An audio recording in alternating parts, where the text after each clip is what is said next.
we go.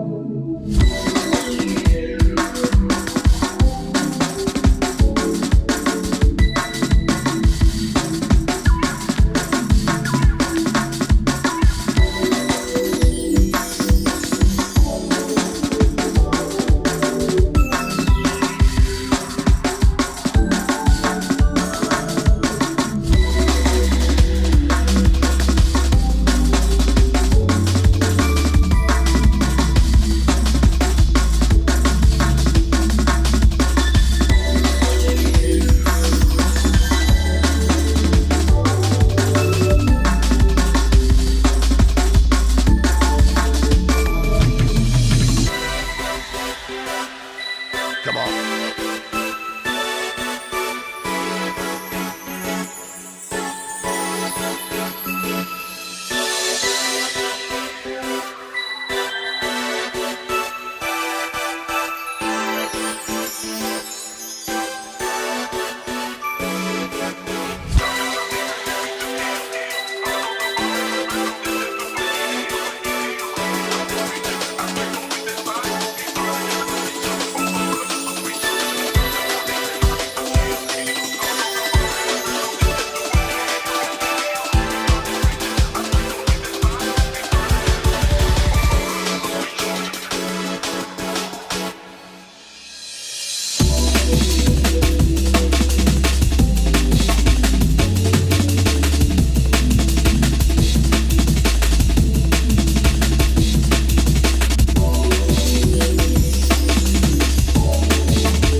Called a little Friday night streaming. We're gonna do a little Friday night streaming. How's everybody doing? How you doing out there?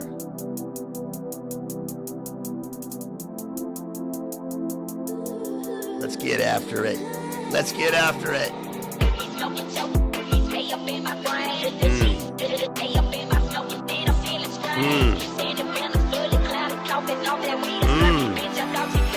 Here we go. All right, we're almost ready.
it live. That's how we do it.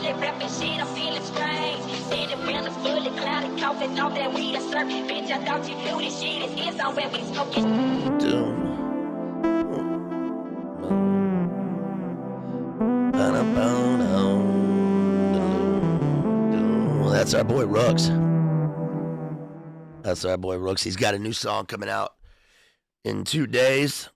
Shouts out to Rooks out there. Hey, everybody. We do a little Friday night streaming. What do you guys think?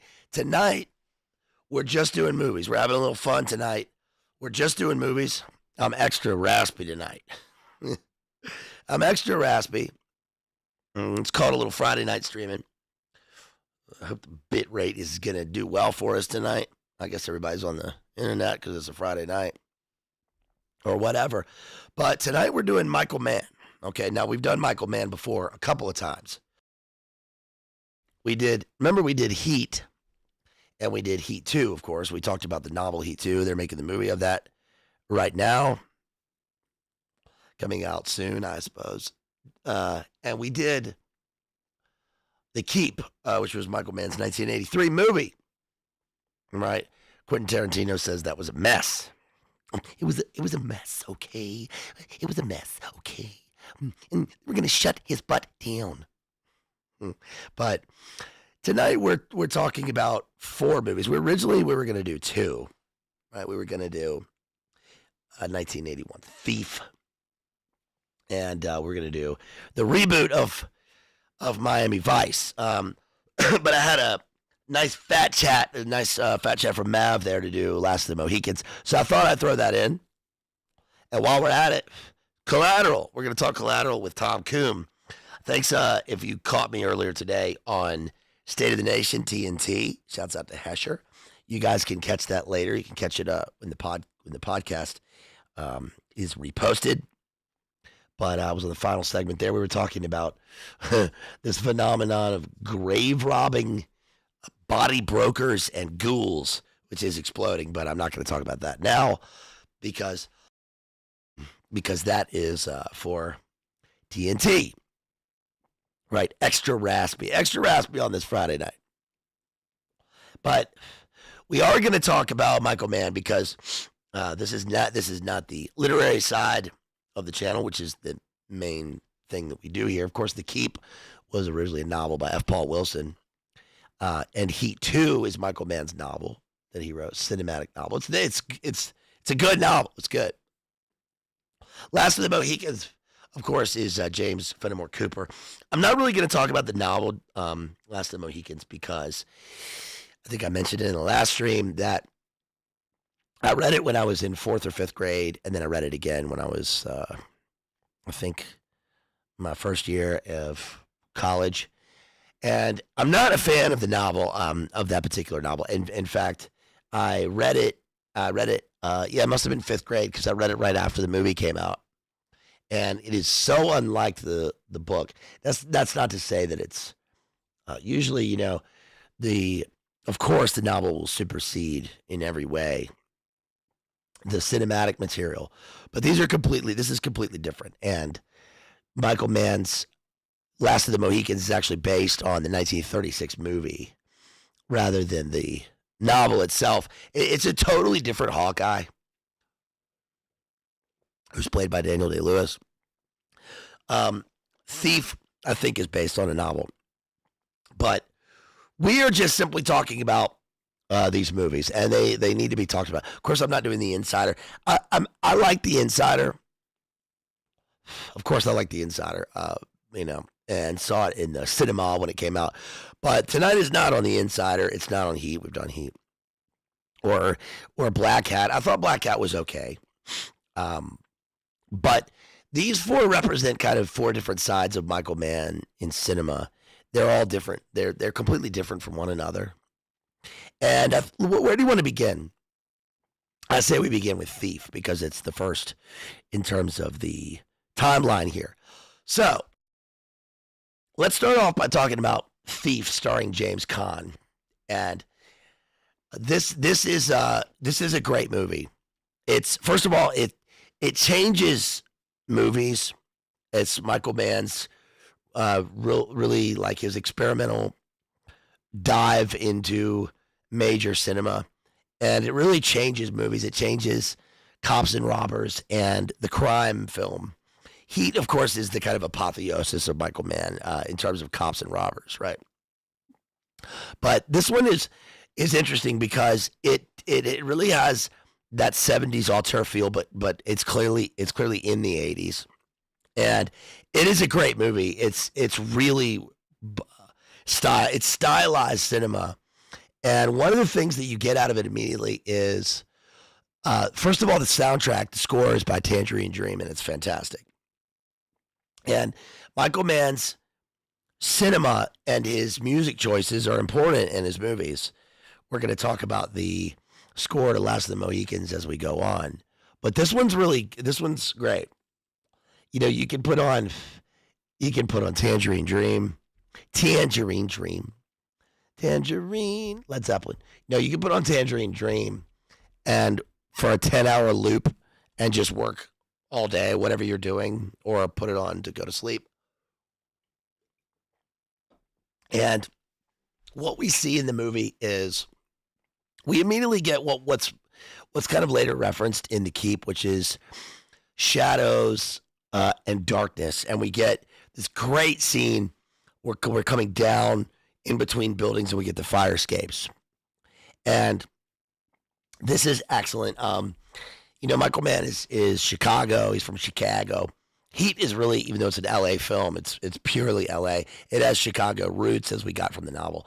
But Thief is really it's just urban. It's urbanscape, and this look up in between buildings with the rain coming down is really important, because it's like we're completely ensconced in a urban crime landscape, and we've got rain falling, and it's sort of foreshadowing the character that we're going to meet, which is James Caan, who is the thief. And we come all the way down, and we see the rain falling, and then we see this car parked, and it's at sometime in the middle of the night. There's a car sitting there waiting. James Caan comes out, gets in the car, and then we drive off into the city, and we have these wet streets. The wet streetscape is an extremely Michael Mann image. And I saw an interview with Quentin Tarantino. He was talking about it, and Tarantino says, "Yeah, as soon as he did this, every director was keeping a water tank on the set so they could continually sleek down the streets." It gives it a real, almost Blade Runner vibe. I mean, this is not Blade Runner. This is not the future. This is the ever present now in the movies. But James Caan goes off, and he's the thief, right? And what happens is he makes a big score, right? He makes a highline score. This is what's talked about in Heat, which is these guys take down scores. That's what I do. I take down scores. I do what I do best, trying to catch guys like you.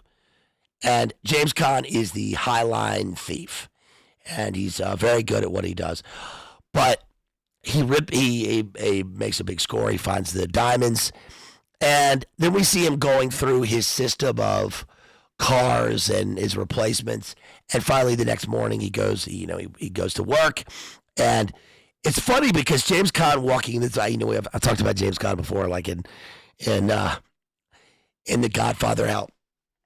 He turns like this. He's got no neck. He can't turn his neck. And it's actually uncomfortable watching him a lot of times, because you can't move your neck after you watch him. I'm like, why does my neck hurt watching James Caan? He's got no neck. And he goes into this, first he walks in, and he's got his cover job, right, which is his car lot, and he swaggers into it. He really swaggers through these cars. He's barking out orders to the people who work in his store, and then he goes off and he meets in a public place in this diner. He meets with this real creepy looking dude with this kind of ghoulish guy sitting, in the corner with his back to the window, looking out on the rest of the diner. And he says, "Yeah, it's right there." And he passes him the score. The guy looks at the diamonds. Waitress comes over. Everything is done in public. This is prevalent in James Caan movies where the characters will often hide in plain sight. They look like anybody else. They're not meeting in private to look at the diamonds. And the guy tells him, okay, I can, pulls out his calculator and he makes his deal. Well, then we learn from his buddy that he has taken a walk at a 10th story window or whatever, and somebody has taken his score. Okay. Well, then James Caan has to learn where is the money that he's owed. And he figures out that it's this older guy. This guy looks like the boss in this movie looks like, he reminds me of Emperor Palpatine, right? Or he reminds me of Senator Palpatine. What's the name? Ian McDermott. He looks like he has a kind of globulous in G.I. Joe, the animated movie. The globulous skin of a sort of a old, rumpled up, ruffled lizard. And first, though, James Caan has to go to this other place, this plating manufacturing place. Walks in. He's got his appointment to meet the guy. The guy's sitting there, kind of Mike Lindell looking, and he says, "Where is my money?" Right? The guy says, "I don't know what the fuck you're talking about." And of course, you notice that Dennis Farina is the guy's heavy. If the guy is on the up and up and he's working at the plating manufacturing place, then of course he doesn't have Moose and Rocco working in the other room. "Hey, Moose, Rocco, come in here and take care of this guy." He wouldn't have that. But James Caan can see through this. He's like, "You're telling me fairy tales." Okay, they come in. He pulls out his piece. And he says, "Give me my money by, whatever, tomorrow." That's when he goes at night. He sets up the meet, and he meets Senator Palpatine on the streets overlooking the city. And now he's offered a deal. This guy robbed the other guy, but now he's paying back James Caan. James Caan's all business. But of course, there's something that goes with this, and that is the offer to work for him. You can pick your scores, all Highline scores. "I'll take care of everything. I always take care of my people," he says. And this is interesting because now James Caan is not just working for himself. He is beholden to this guy. And that's going to be great because for him, in a way, because James Caan goes back and at the diner, he looks over and he sees Tuesday Weld. And then he's, of course, 2 hours late to his first date with Tuesday Weld. She's still at the bar waiting for him. When he goes in, he grabs her out of this bar. She's still there, puts her in the car, very, very forceful, puts her in the car, and they start yelling at each other, this argument, and then this takes them into this great scene, very famous scene, where then they go to another bar, diner, and she's there, he's there, the windows behind them. We see the kind of neon lights of the city behind them. And James Caan lays it all out. Now, this is what sells the movie. This is the difference between a cops and robbers movie or a thief movie or a crime movie and a movie that transcends those things. Because James Caan lays it out, and this is a great scene. This is what makes the movie. Okay, Tuesday Weld, who is beautiful. Tuesday Weld is the actress that Polanski wanted originally for oh my God, somebody help me out. The movie, the Satan movie at the Dakota. Fuck. Rosemary's Baby. Excuse my language, folks. I'm sorry for cussing. It's Friday night. The affiliates won't be happy, right? And I promise I won't do it again. He wanted her for Rosemary's Baby. She didn't take it. He wanted her for Macbeth. She didn't take it. She turned down a lot of famous roles. Tuesday Weld was the famous child model, born in the 40s, I think, and took a bunch of roles later on, missed out on a bunch of huge roles, and eventually, she's still alive. I think she eventually left Hollywood. She sold her house in New York, sold her other houses, moved out to Colorado, and I think she's pretty much out of Hollywood. Good for her. She's like, I don't know what it is, but when you see her in this bar, we see her from the perspective of James Caan. He looks over, he sees her, he kind of makes eye contact with her. It's a great scene because you want them to fall in love, and she is great. She's got that thing. Okay, I'm going to get into talking about Tom Cruise. He represents something else, and Collateral really sort of seals that. But there's the great scene where he goes to the bar to pick her up, and I forget who the blues musician is that's playing at the bar. Somebody famous. Somebody can tell me in chat who that was. Thank you for the memberships, you guys. Thank you for gifting the memberships. Really appreciate you out there. Who's that? Jason. Jason's dropping memberships. Thank you, Jason. Also, shouts out to Jason for that super chat that you just sent in. That $5 on PayPal. Really appreciate it. If you want to support, please do that with the links provided. Get them right to me in those direct links. Really appreciate that. That helps me out a lot. You can also drop super chats, ask questions. I'm going to get to those in a minute. And so she's still at the bar, and this means that she's alone and she's waiting. She waits for 2 hours. It's not Buddy Guy. It's somebody else. She waited for, I don't think it's Buddy Guy, but she's waiting for him, and he is still there to pick her up. He says in the car, what do you think I do? I wear $200 suits. I wear $1,600 watches. I change cars, right, like other people change their clothes.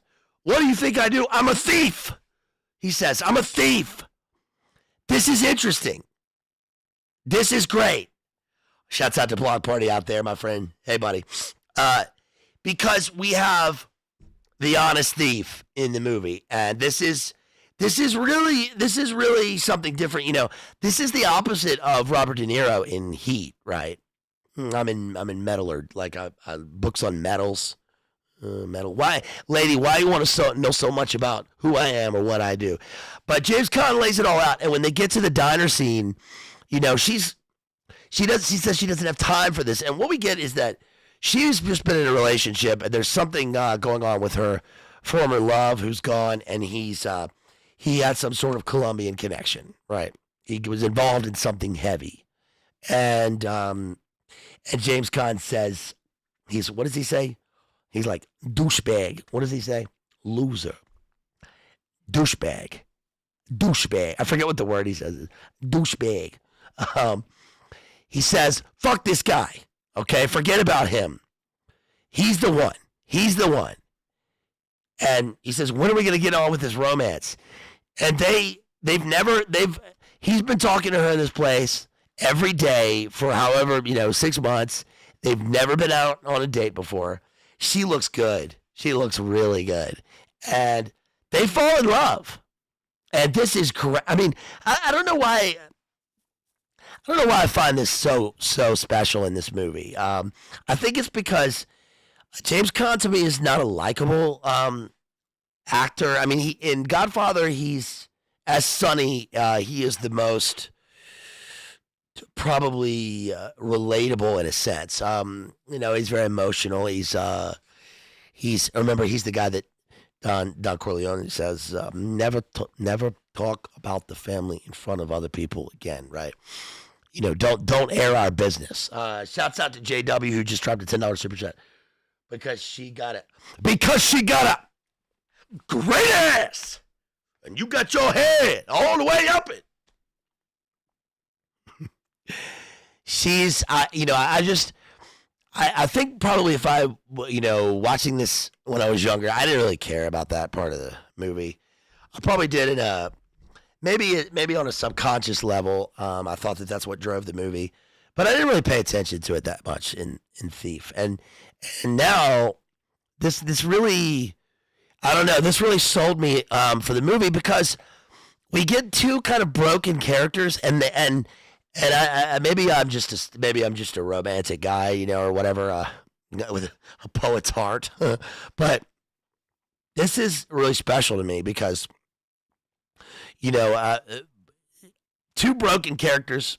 The guy's a criminal. He's a thief. He's a, but they want love, and what they really want is a baby. She can't have children. So then, of course, James Caan goes and talks to the boss, and the boss says, yeah, he's like, you want a baby? I can get you a baby. I can get you a toe. I can get you a toe. You want a toe? I can get you a toe. I can get you a toe by 2 o'clock this afternoon. He says that there's a bunch of, he even says these children didn't choose who was going to be their parent, what kind of loser was going to be their parents. It's like a bunch of cracked out moms or whatever. But he gets, this is a disturbing part of the movie. I didn't like that. But I do like that they have a child. And she's clearly a great mother. They buy a house. She gets a house. I didn't like how that series of events happened. But yeah, it's uncomfortable. But they get a house, and James Caan's buddy, of course, is Jim Belushi, and this is great because Jim Belushi and his crew, which is really just mainly Jim Belushi and that getaway driver who's sitting there scanning doing the police scanners. His getaway driver is this old gangster-looking guy, and Jim Belushi is a younger cat. He goes over to the house, and he says, it's interesting because it's a beautiful sort of mid-century Chicago house, right? They walk in, they're going to have a barbecue together. He's domesticated now. He can afford stuff. He's not flashy, right? He's not out buying Versace sharkskin suits, even though he says he wears these nice suits. But he goes over there, and Jim Belushi says, what is this? We got a house.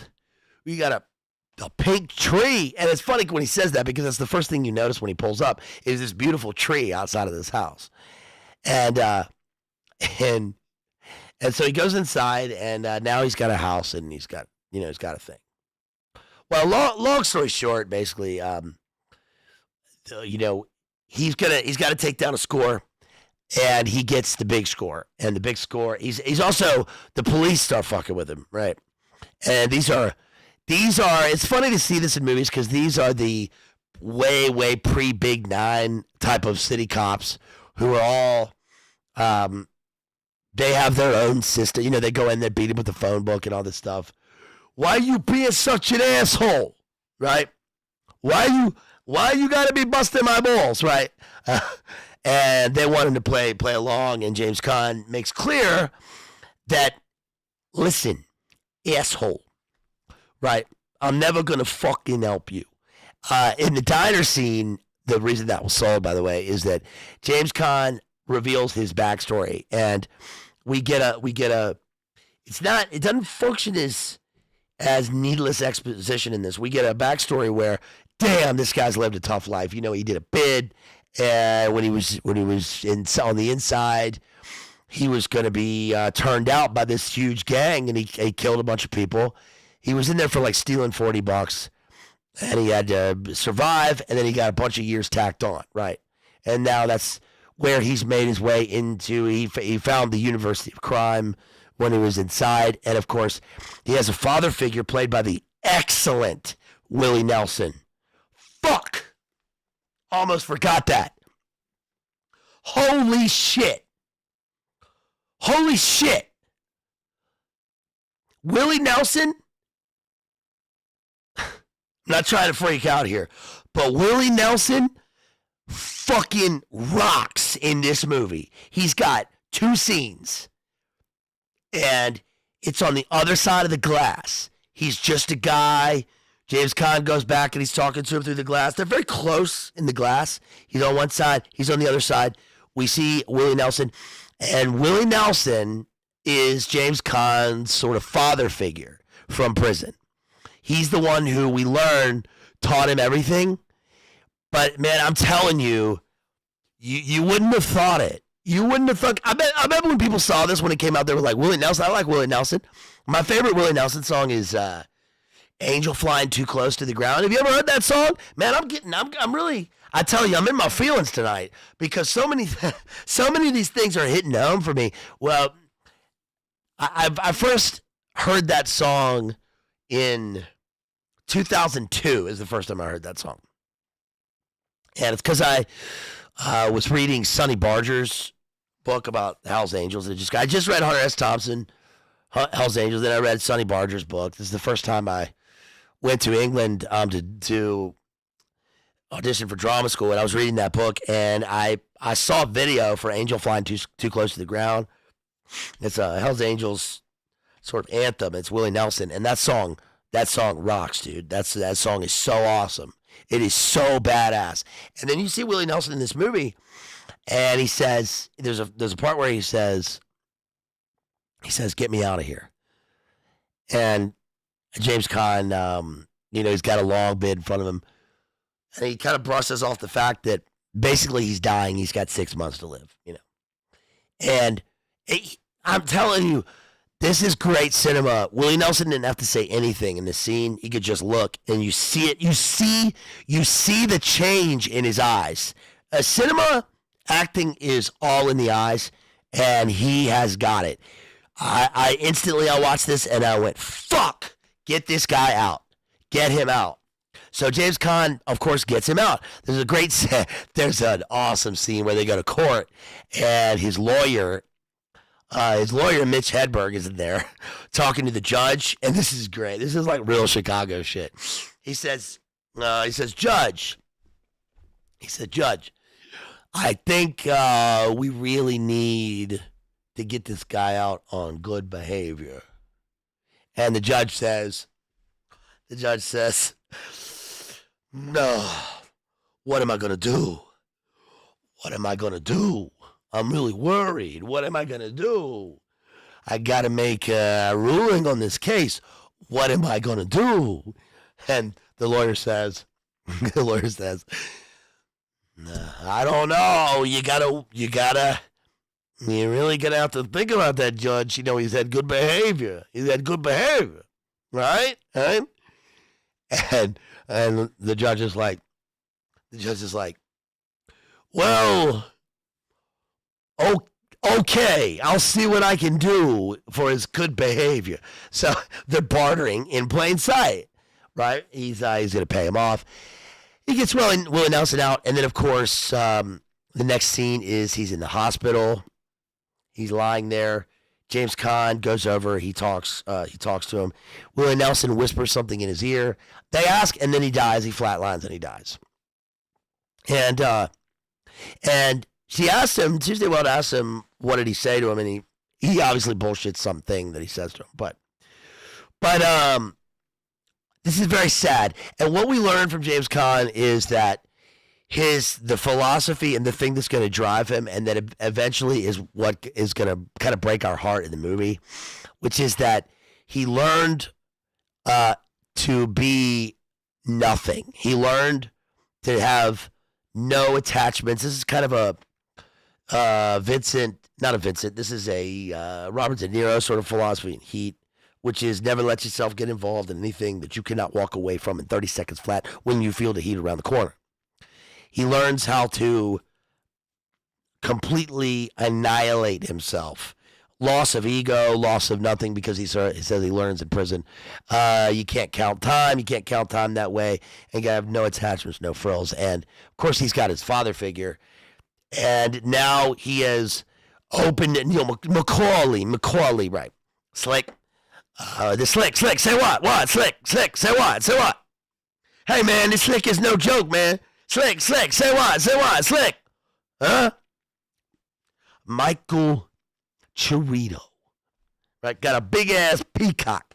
Pelican Bay. So anyway, James Caan has opened himself up to all sorts of trouble because now he's got a romantic attachment. But the flip side to that coin is that he's got no life without this. He's got nothing to live for. He's good at taking down scores, but he's got nothing. So now he's got a child, he's got a family, and eventually he's going to take this big score. And this is the best scene in the movie because, of course, they go in from the top into this building and they rob like the biggest fucking bank vault of all time, right? And he even says, my plan is we're not going to break through the vault door. We're going to take the door off the hinges. And to do this, he's got to go to one of his old friends down in the Blakey and hellish bowels of the factory and get all this stuff custom made, including torches to get through this thing. And the guy says, look, the torch is like 6,000 to 8,000 degrees, right? How are you going to deal with this? Well, they're going to have a way of dealing with it. De Niro, the most overrated actor of all time. Yes, I mean, that's probably true. You know, he plays essentially the main characters. But we got to, that aside, you cannot deny that De Niro's Macaulay in Heat is perfect. He is the perfect character. No other actor could play this role. It's De Niro and Pacino. It's all that stuff. But the two characters in the movie are what sells it. He's fucking awesome in Heat. He's great. There's no denying that. De Niro is De Niro for a reason. Yeah, I get it. This guy, meanwhile, this guy, he's not even Italian. He's down on his knees. Remember Nick Mullen's bit about Robert De Niro? About Trump talking about Robert De Niro in his presidential speech? Yeah. Meanwhile, he's not even Italian. No. But he is, yeah, he's overrated. But that movie's perfect. Yeah, so, JW says that mutual respect between him and Pacino. Well, that's important that you say that because that's one of the things that Michael Mann brings out in his films, in all of his films, especially in Last of the Mohicans, which is that there are two characters who are on a trajectory, and he even uses, I saw an interview where he uses the words juxtaposed. Of course, we have two characters juxtaposed against a conflict, either an exterior conflict or conflict, driven within themselves. But we have two sort of mirror characters. This is just like Coriolanus and Aufidius in the play that we just covered last week, where the two characters one is going to kill the other. There's no denying it. There's no escaping it.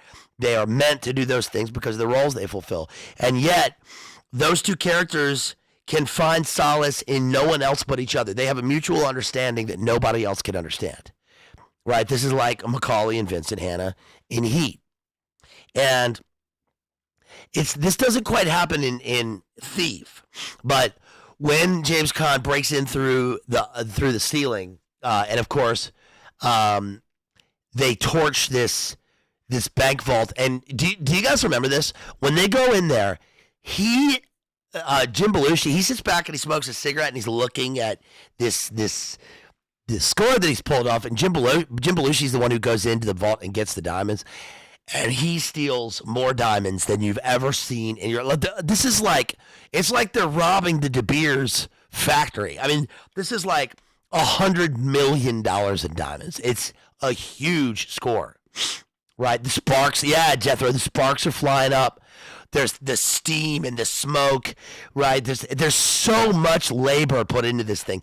They have so many tools, and the guy, I mean, Jim Belushi's like, he is on it, dude. He is his right hand man. He's got the tools. He's got the wrench. He's the drill. And he is great. He's great in this movie. And they steal all this shit, right? And then then he goes to get his big payoff, and James Caan says, "What the fuck is this? I count about 80, 90 grand in here, right? It's supposed to be $800,000 payday. I mean, he stole like $80 million in diamonds, so his payday is going to be about $800,000 or whatever. And he says, that's coming later. The boss says, that's coming later. In the meantime, I got another score for you. So you're hooked, right? There's no retirement. You're not going to, this isn't your one. How are you going to have your last big score when you've had one big score under this guy?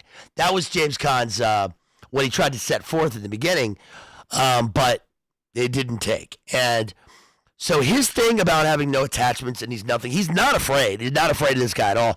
And what happens is, of course, this guy kidnaps Jim Belushi. Dennis Farina, smokes him in the car lot. He's dead. Now he goes back and this is the sad part of the movie because he tells Tuesday Wells, get out. And he takes, he calls up his driver or whatever, and they pick up him and the baby and they go. And this is very sad, right? And yeah, I did the Heat 2 analysis way back. Yes, thank you, Jethro. And thank you, Jason. So, what I think happens at the end of the movie, because James Caan goes back to the house and he smokes all the bad guys, which is great. He just walks. It's great that we have a bad guy who's not intimidated by the other bad guys, and he just walks right back up, walks inside the house, and smokes everybody. And they're gone. And it's like early Dennis Farina. Dennis Farina, I think, was a Chicago cop. This is shit cat. Go. I know that, Gary. Frank, what about your heart? Shut up, Gary. So Dennis Farina was remember I told you guys that I saw Dennis Farina on the street in New York when he was filming. It's in I put the Heat 2 link in the video description down there. I made sure to include it in this one because it doesn't pull up when you search for it.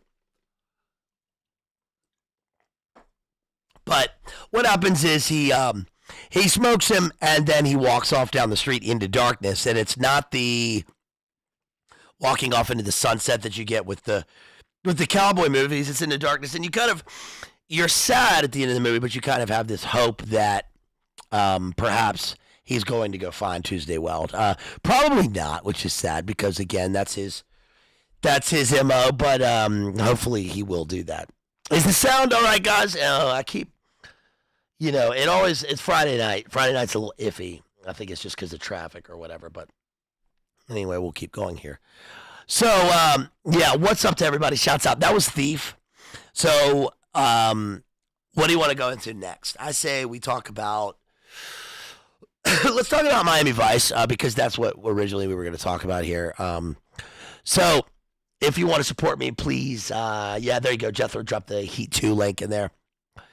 And check that out, you guys. Go back and watch my Heat 2 Cobalt Blue Crime analysis because the film is going to come out and maybe we can get something out of the book analysis before we watch the film. I saw that another trailer dropped for Civil War today, Alex Garland's Civil War. I did Alex Garland. I've done a couple of Alex Garlands. I did The Beach, the book The Beach, and of course that movie Men, which is the last. We talked about Devs. Alex Garland showed Devs on the members only channel, so you can also grab a membership. So let's talk about Miami Vice. So the problem with Miami Vice, which, by the way, was a Michael Mann television show, right? He's one of the, I don't think he wrote or created the show, but he's the one who stylized it. So, in the early to mid 80s, throughout the 80s, I mean, nothing defines the 80s really in terms of television more than Miami Vice. Look, even now with synthwave and with vaporwave and the Don Johnson with the espadrilles and, Miami, he really did capture it, and it was so different from all of the rest of the gritty television at the time in the 80s. This came to define the kind of cocaine cowboys, right, that Michael Mann also, sort of has this tie to, and this stylized television show. And Miami Vice is the show that popularized a kind of, MTV generation, the inclusion of MTV music, of popular pop music and Phil Collins into television shows and movies. Top Gun, Don Simpson's Top Gun did that with the movies, but this did it with television, and they didn't do that before, at least not to this level. Phil Collins was also in the television show. The pilot of Miami Vice is interesting because a lot of it takes place in New York. You think it's Miami, but it's not. It's New York. That's where, of course, Tubbs comes from. Ricardo Tubbs. Now, the problem with the movie, 2006, right, is that I don't care about the fact that people didn't really get the movie at the time, or that critics didn't like it. I don't really give a shit because Phil Collins rules. We're seeing the end of a lot of these great guys. I love Phil Collins' voice. I love his music, and it sort of never gets old for me. And we're seeing that's life. But the reason I will say that the problems with the movie are that there's an obvious lack of chemistry with the cast. You get that right away. And the movie has Naomi Harris, who graduated from my drama school right before I went there. I think she was there. She graduated in 2000. I was there in 2002. So 2 years before me. She went to Cambridge, then went on to Bristol. And And I think she's probably on this wall right here. I included this at the beginning. This is this poster says some of the ex-students, and I walked past this 10 billion times. And Daniel Day-Lewis there's Brian Blessed right there. Patrick Stewart somewhere in here. Francesca Annis, I think, not Francesca Annis. What's her name? Greta Scacchi is in there. Daniel Day-Lewis is somewhere up there. Mark Strong is on here somewhere. It's a really dated picture. This is from like 20 years ago. I mean, the picture's still there. But the point of the picture also is that, these people, there's Naomi Harris right. I think that's Naomi Harris right there. You can see the cursor. That's Naomi Harris. Remember, she went on to play Miss Moneypenny. And that's funny because her predecessor as Miss Moneypenny was also from my school. There's Daniel Day-Lewis right there. Right there. And he actually came by the school one time while I just walked out of the building. And then I was talking to the secretary, was this lady who knew all the actors from the old days. Daniel Day-Lewis was trained by this guy, Rudy Shelley, who was a legendary old true acting teacher, like in the kind of Lee Strasberg tradition. And Daniel Day-Lewis went back to talk to his secretary. He rides his motorcycle around Ireland and England, and he's got his helmet on. And she had like a Polaroid picture with him to show me the next day. I'm like, why the fuck I didn't cuss at her, but I'm like, why didn't you call?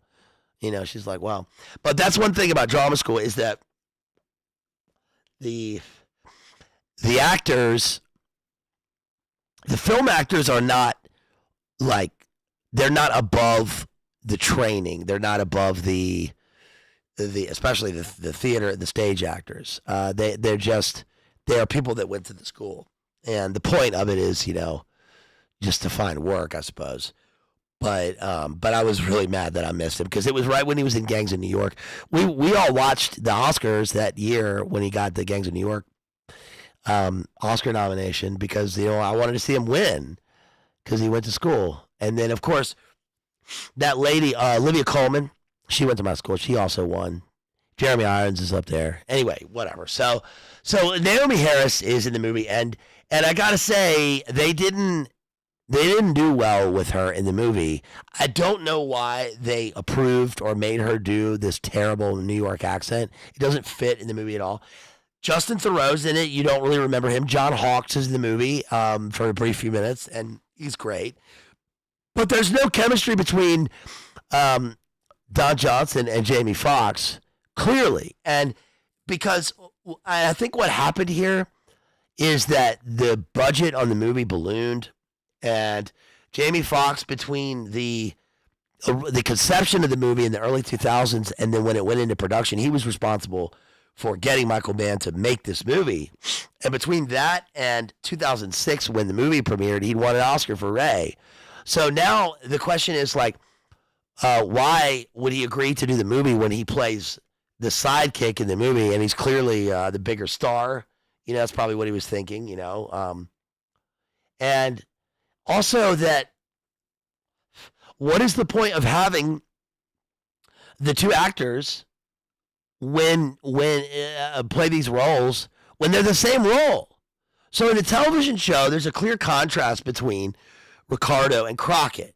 Right? Crockett is the guy. He's the guy. He's Don Johnson. He drives the Ferrari. Fuck. Driving a Ferrari Testarossa is so awesome for him. Like, it's just so awesome, right? Well, but in this movie, it doesn't really, that doesn't even, it's 2006. So they're kind of it's also like 2006 is kind of a shitty point in terms of culture and art. It was a midpoint. There was nothing happening.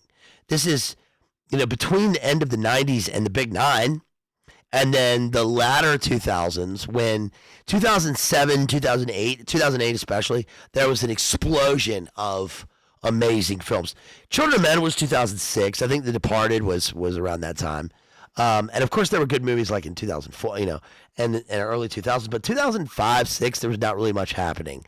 Even music was kind of at midpoint. This is before music, especially rap music, went totally electronic, which is fine. I love that. That's fine.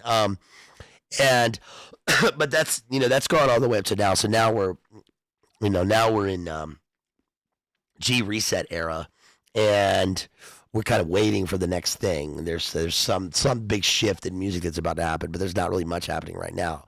But anyway, so the movie comes out, and I remember I was in grad school when it came out. I was in Belfast, and I went and saw it. And it's a beautiful movie. It's typical Michael Mann skyscapes, but the scene at the beginning when they're in the Mojo race, like with the boats, the Go Fast boats, and they're racing. It's lackluster because first of all it's filmed from the helicopter, and we don't get the contrast between how fast the boats are going and like waves, right? And it's not done well, so it looks like they're going slower than they are. There's something about the filming of it where it doesn't look like they're going that fast, and they're going very fast, so it doesn't quite work. And the Go Fast boats play a major role in this movie because there's this whole extended sequence where Colin Farrell takes the Chinese Cuban wife of the bad guy who looks a lot like Bin Laden, right? Yo, mama been hiding. Osama bin Laden. He looks a lot like that guy. And he takes, or his girlfriend, or whatever she is, but she's the crime boss. She's kind of running the criminal empire. And he takes her for this date. They get in the boat and they go to like Havana for a date. And my friend, shall remain nameless, but my friend made a good point. He was like, look, they're not even in the Florida Keys yet. They're in Miami, and Cuba's 90 miles off the coast of Florida Keys. But even to get from Miami to Florida Keys is still a haul. So what looks like a short, go fast boat ride to Cuba is actually a long fucking time. That's a long way to go for a first date. And they get in the boat, and I was thinking, look, no matter how comfortable they look in these clothes, they're still going to get wet from the waves. They're in a boat. So by the time they get to Havana, they're sprayed, right? And they're hot as hell. There's no AC in this open top. I mean, it's cool and it's stylized, but it's like they had to go all the way to Cuba in this thing, and it's not, I don't know, it's not done that well. And also, I will say, the lead actor, what's her name, Gong Li, she's miscast in this. If you're gonna hire someone like her, they should have cast the younger character in. You remember Crouching Tiger, Hidden Dragon? People don't talk about that movie anymore. I think because it was oversaturated with what it did to martial arts films, and it became a kind of parody of itself. But that's a beautiful movie. You know what? We probably need to go back and watch that movie and maybe do a stream on it. Because that's that movie really is like the height of the 90s. It's the kind of end of the 90s. It's the peak movie, and it came out of nowhere. It's an Ang Lee film, but it came out of nowhere, and it's a kind of pure martial arts movie, and it's beautiful. It's a fucking beautiful movie. And what's her name in that movie? The younger actress would have been perfect for Miami Vice. She's gorgeous. But she would have been great in this. She would be more menacing also, which she would have to be this character that she is. The running the empire, and this guy.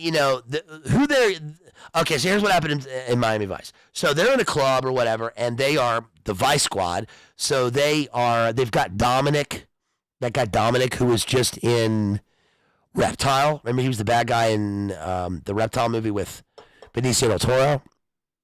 He played Dominic in Entourage.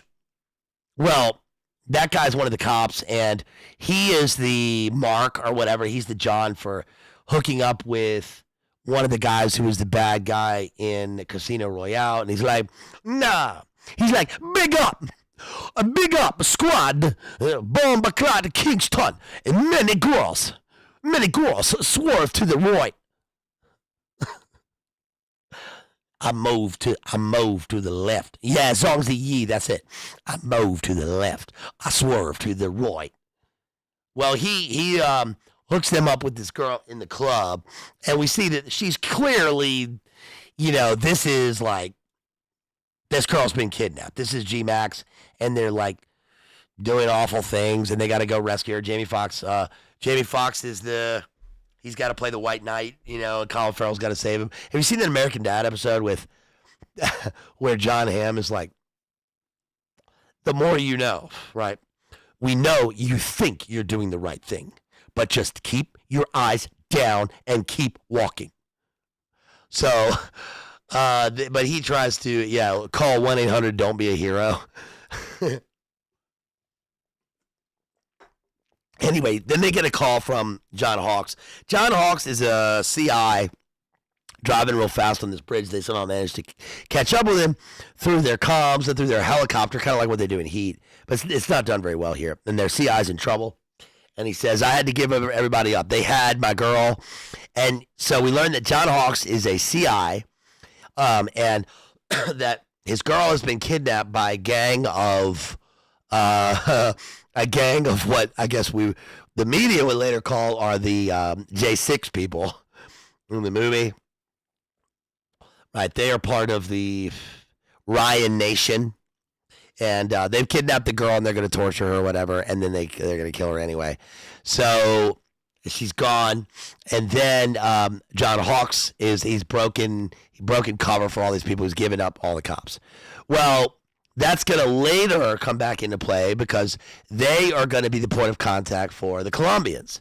So we learned that to make their way into this organization, they have to audition for the bad guys by being smugglers. So, of course, Crockett and Tubbs not only can fly planes and go fast boats and all this stuff, but, they bury seal it all the way to Colombia. They pick up a big load of they know that the cartel is involved in Colombian H, Blue Magic, right? Blue Glass, right? Walter White, Heisenberg stuff, Cochabamba, Bolivia, Yayo, guns. They're trafficking weapons to that country. I think they even mentioned the country, that particular country in the Eastern Europe. And they've got contacts all over the world. They're involved in heavy shit. So they got to do this. And then a load has been ripped off, and they have the load. And now they're going to talk to the guy and say, we're going to give it to you free, right, if you keep doing business with us. But they fuck up because Colin Farrell goes on the date with the girl, and now there's like a sort of blackmail, and it makes the Bin Laden guy kind of, he's like, whatever. And his right-hand man, the counter-surveillance guy, wants to do the deal but then kill the guys afterwards because why not? And by the way, the main bad guy in this, not the main bad guy, but the guy that ends up being the main guy who wants to take over the organization is great. He's a great actor. He played the guy at the beginning of American Gangster who was Russell Crowe's partner, who looks exactly like Superfly. The guy who tries to say, "Oh, I was doing undercover work," but really he's just a junkie.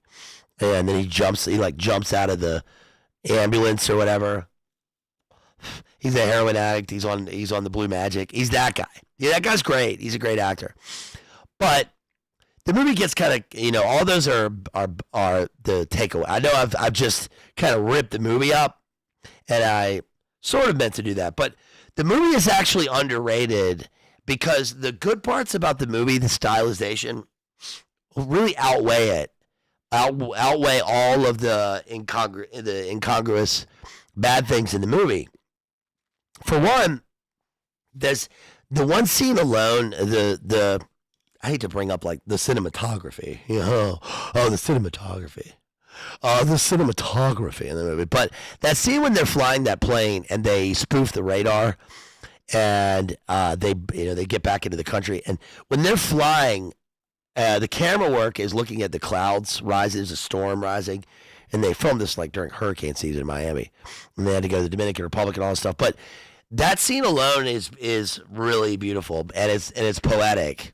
And Crockett and Tubbs don't have chemistry in this, but the two of them alone doing their work is really cool. And the stylized, the violence in the movie and the way that they sort of go about their business is done pretty well. They confront Kieran Hines. This has a great cast. Kieran Hines plays the Fed, who is in charge of the overall operation, and they've got a bunch of supporting cast characters that are great. The problem is that we don't know anything about them. We're kind of dropped in halfway, and we don't really care about the way that they interact with each other. But that we can put all that aside because the rest of the story is pretty good. And there's also an Audio Slave song in this movie, which is very cool. They play Shadow of the Sun. They do the same thing in Collateral, which I'll talk about next, which is really great. I never cared about Audio Slave because it's, again, a kind of a midpoint in the 2000s when we kind of get a holdover from like Linkin Park era. They even play that Jay-Z Linkin Park song in the club. And I actually really like that song. That's a great song. And it is cool, you know. I think it's a cool song. I like that. But kind of just because for nostalgia's sake, or whatever, you know. New Metal New Year, right? New Metal New Year. Shouts out Mersh. But it's not. It's weird because it's almost like it's weird to look at now because you see a club in Miami and they're playing this music. It's hard to like think that there was a time where they did that. Now, I went to Miami on the way to and then back from Costa Rica in 2002, and Miami fucking rocks, dude. It's, you know, but Miami clubs are, you know, that's like Art Basel, Miami clubs. Like this is like Highline Electro back in the day and like house, right? And of course now it would be whatever, but it's weird to think that they would be playing this Jay-Z Linkin Park song in the club. And it's very hokey dancing also. The way everybody's dancing in the club. When they get it right is in Collateral. That scene with playing that Paul Oakenfold song and the club scene as the culmination of Collateral is fantastic. Do you guys know what I'm talking about? We got 51 people in the chat right now. It's pretty good for a Friday night. Everybody is out there trying to get out of here so they can get out to the Linkin Park Jay-Z club in time, right? Even though the club doesn't, what is it? I mean, it's only 9 o'clock here. The club doesn't even open until 1 a.m., right? You can walk down to A1A. Hey, mate, what you got? You got some ease? Yeah, what you like, man? I got a crypto. I got the crypto. I got the Excelsior. I got the Paul Oakenfold Sunshine. I got the mustard seed. I got that glass bottle. I got that A1A. I got that steak sauce. Anyway, so whatever, you know. Do you guys know how they film club scenes like this in movies? I actually, when I was in drama school, we filmed this scene for, I think it was for the show Casualty. It's like a long-running sort of soap in England, and they needed a club scene, so of course they hired us out to do it. Well, it's very cheesy, and this is how they do it in movies and TV shows for the most part. So when you see people dancing in a scene in those things, there's actually no music playing when you're filming it.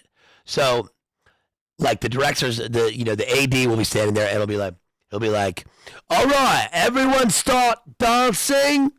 You two, we need you doing the little Uzi over there. You're doing the doggy.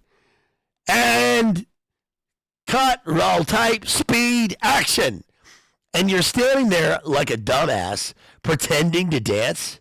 And there's no music playing. So you don't have music playing because you're filming the scene and you have to have the dialogue with the two, whoever's talking on the dance floor or whatever. And they can't have the music playing over it. So the music is added in post. It's very weird. It's very lame. Yeah, Justin Theroux's dancing, on the other hand. Good point. In American Psycho,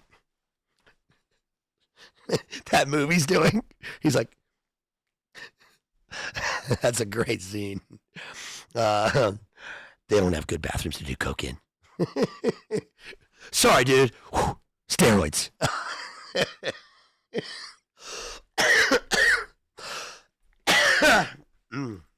Wow, Oh, that is really something special. How to knit with like you get so tasteful. Let's see Paul. Let's see Paul Allen's card. Remember when he puts the card away and they pull out Paul Allen's card? Notice the sound of it. It's like it goes, whew, and he goes, that subtle off-white coloring, the tasteful thickness of it. Oh my God, it even has a watermark. No can do. Got an 830 res at Dorsia. Sea urchin ceviche. Great. How to get in res at Dorsia. So anyway, I'm sorry for the little side note there. So what was I talking about? Miami Vice. All right. That's subtle off-white coloring. That's eggshell with Romalian type. That's something called Cillian Braille. Bone. So anyway, all that being said, the way that they infiltrate the gang, they do a setup. This is really stupid in the movie when they rescue the girl. They rescue Naomi Harris from the trailer park, and it's like, what's his name? Bob Todd. Bob Todd and his wife Crystal and their son Cletus have put a homemade IED around this girl's neck, and they rescue her. But then they hang around the trailer park, and then what's his name? Al-Baghdadi calls in the number, and then they blow up the trailer park anyway. And the girl gets injured and goes into a coma. Dumbass, why didn't you dispose of it or leave the area? Right? Fucking dumb. And then the last scene of the movie where the action takes place, the shootout, is too similar to that scene. They're both in a gravel parking lot, like in a trailer park. So you don't know where you've gone back to. You lose track of the action. It's that part's kind of dumb. Even the shootout. Okay, you know what? I'm sorry to think this isn't a very good movie. Okay, but look, I'm a movie enjoyer, and I like Miami Vice. I like it. I do. It's a good movie to not look. We don't have to always fucking think about the movies like this. Can I just sit on my sofa and watch Miami Vice, the movie, and enjoy a little Audio Slave and a little Chris Cornell, right, and a little Linkin Park Jay-Z, and watch Miami and think about mojitos. Right, remember this movie was also made at a time when, even when they made the movie, this was at a time when mojitos were going out. You remember that? You guys probably aren't as old and wizardly as I am, but there was a time when mojitos were becoming popular again. There's a good Cuban bar in Richmond that just had those, specializes in those. But even when I remember at the time, I went there to some party and I got a mojito. And I felt lame even ordering the mojito, and that was 2006. And then I got it, and it was shitty. But it always ends up like that. Like when I was in Singapore, I went to Raffles Hotel, and I got a Singapore Sling. And, man, it wasn't even good. That's where they came from. That's where they make them. So I guess the rule is never get the signature drink from the place that invented it. It's going to be shit. But, I mean, I don't drink now, but a mojito does sound good. Damn, that does sound like a good drink. I don't drink. I don't drink, but I'd really love a mojito right now, man. I got the DMs, man. No, I don't give a shit. It just sounds. I'd rather have a limeade, probably. Oh man, a good limeade with some crushed ice. Damn, dude, I could fucking crush a limeade with some crushed ice right now. Damn, that sounds good. A little simple syrup. That sounds good. That's refreshing. Oh, that sounds good. Yo, drop me a fat chat. Drop me some super chats here. Yo, help me to get some limeade, man. Damn, doesn't the limeade sound fucking good right now? Man, I want a limeade. I want a freshly squeezed limeade, simple syrup, sweet, with some crushed ice in a styrofoam cup. Man, I could crush that right now, dude. I could crush a limeade right now. Damn, help me get a limeade right now, man. I'm feeling for a limeade. Help me get a limeade, y'all. Drop those super chats so I can get that limeade. I'm trying to get my limeade. Yo, dog, look. We got the OC. We got the pork. We got the pork 30s. We got the OCs. We got the Excelsiors. We got the limeades. We got the simple syrups. What you want? What you want? Some Chochabamba? Yo, we got that Cancun. We got that Chochabamba. we got that crypto. What exactly are you selling, sir? It's just some schizophrenic guy on A1A. Idea for a movie. Okay, so anyway, I guess that's Miami Vice. Yeah, I'm sorry to think it's not a great movie. Okay, but I guess that's because of the budget, and because it got overblown. Probably the studio put too much into that. Right. Yo, shouts out to Mark Turner there. Yo, shouts out to Mark Turner. Shouts out to Mark T. Big dog for that $30 super chat. BLA got me crushing Red Bulls. That's right. That's right. Yo, shouts out. Yo, thank you for that first super chat. Yo, shouts out to Ortho Eric there for that $1.99 Sonic Limeade Fun. That is right. Fuck yes. Fuck yes. The affiliates are not going to be happy. Fuck yes. Thank you, Ortho Eric. Sonic Limeade sounds good, dog. That's what I'm going to go get right after that. Right after this, I'm going to go get a Sonic Limeade. Fuck yeah.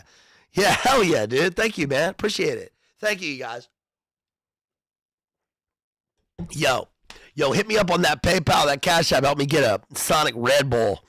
Yeah, they got that Red Bull Crush. Oh, dude, have you guys been to T-Bell in the last 20 years? Have you gotten that Mountain Dew at T-Bell? Damn, dude, that shit's pretty good. Yeah, you got to get that Mountain Dew. You got to get that Mountain Dew. I can't believe you had a Clearly Canadian. I know that stuff was gone. Yeah, they didn't have a Clearly. I remember I told you. Did I tell you guys how I got a 4-pack of Clearly Canadian and it was like $40? Yeah, that Baja Blast. Yo, you want that Baja Blast, dog? We got that Mexican pizza. Yo, we got that gordita. We got that You want a gordita? Yeah, I got that. I got a 4-pack of Clearly Canadian for $40, and I put one of them in the freezer to like speed it up. And then later on I heard a pop, and my dumbass forgot about the Clearly Canadian glass bottle in the freezer, and it exploded in the freezer. Then I had ice all in the ice, and then I forgot about the ice. I wonder why, when I was drinking that Mountain Dew that time with ice, why my stomach felt like it had shards of glass in it. I guess it was the shards of glass that I drank. No, I emptied out the ice. But yeah, I did leave it in the freezer. I fucking do that shit all the time. Sorry for cussing. I do that stuff all the time. You know, I put the Red Bull in the freezer and then remember it's there 3 days later. So anyway, I know it's not that interesting. But anyway, yeah, let's move on to our other two movies here, because these are let's switch gears. Let's switch gears a little bit here. And before I switch gears, let me give some shouts out here. I know I had a bunch of them here, and I gave Mav the big shouts out because Mav donated that $100. Yo, shouts out to Daniel. Thank you, my friend Dan. Yeah, Dan. Gary, Daniel. Thank you, Daniel F. Thank you, Daniel. Appreciate that. Thank you for the stream tonight and last night. Drops $5 on Venmo. That's not dog. Thank you so much. Really appreciate that, oh boy. Yo, shouts out to Jason for that eight on PayPal. Thank you so much. Really appreciate that. Jason, you the man. Yo, help me out here, y'all. Help me out. Help me out to get that limeade. All right, so look, let's switch gears. Let's switch gears here. And what do you want to talk about? What do you want to talk about next? Last of the Mojitos or Collateral? Collateral. You want to talk about Collateral or Last of the Mojitos first? Tell me what you want. Put in the chat right now. Put one of those. Put either Mojitos or Collateral. All right. While I take a sip of this Red Bull. What do you want to see next? Yes, sir. Still Fat Chat 100. One hen dog, 100 requests. Yeah, and I asked that because I put a lot of fucking time into this, especially the books, and I love doing that. But especially books that aren't on my list. And give me a bunch of recommendations. I've done a bunch here of sponsored streams over these last few were sponsored streams. Got a few more in the queue here. Mojitos, Collateral. All right, listen, I had 3 mojitos in a row, first of all. So let's do, I didn't drink mojitos. I'm saying they're in the chat. Not that it matters. Who cares? But yeah, let's do mojito next. Okay, so let's do that next. All right, so let's switch gears here. We're going from 20th and 21st century Michael Mann. Now we're going back into 1757. Last of the Mohicans. Totally different kind of movie here. Let's get serious. All right, this is where my boy Daniel Day-Lewis comes in. This is 1992. One of the great 90s movies. Often forgotten in terms of a list of 90s movies because, this is a period piece. But I don't know how else to say this than Last of the Mojitos is fucking so dope. I don't know how else to say it other than that. I was talking to my friend Andrew out there. We were talking about this, and he goes, I go, dude, Last of the Mohicans? And he goes, so dope. And that's about what you can say about it. Russell Means is... It doesn't do it justice to say Russell Means is great in this movie. Or Wes Studi. These guys, this cast... Madeline Stowe in this movie is all right. So let's just start from the beginning. So Last of the Mohicans comes out in 1992. I remember the first time I saw the ad for this movie. I was at my homeboy's house. We were in the basement. We had just watched Ernest Scared Stupid. I think we rented it and and then we saw. And then we were playing Sega Genesis. He had a Sega Genesis. I had a Nintendo. Later, I got a Sega Genesis. We were playing Sega Genesis, and then we were watching TV. I was spending the night. And then I saw an ad for Last of the Mohicans. And both of us at the same time turned to each other, and we went, holy shit. Okay, so I remember that. And then I remember we had required community service. I think I was in 5th grade. We had to do required community service. And I went to some thing. I was like, I forget what it was. And this is for school. You had to do this. You had to get our school. You had to, starting like 5th grade, you had to get like 50 hours of community service every year just to go to the next grade, which is great. Schools should do that. But I remember talking about Last of the Mohicans. I remember talking about this in front of, it was that Bird Park in Richmond, Virginia, standing in front of the Carillon. They were setting up a table where we were about to give out some sort of like lemonade or something like that. And it was at a community service event. And I remember talking to my friend about it. And then my dad picked me up. I got in the car and I said, we got to go see this movie right now. We didn't, but I did later see it. And this movie was perfect for me as a boy in 1992. Because this is a serious point here.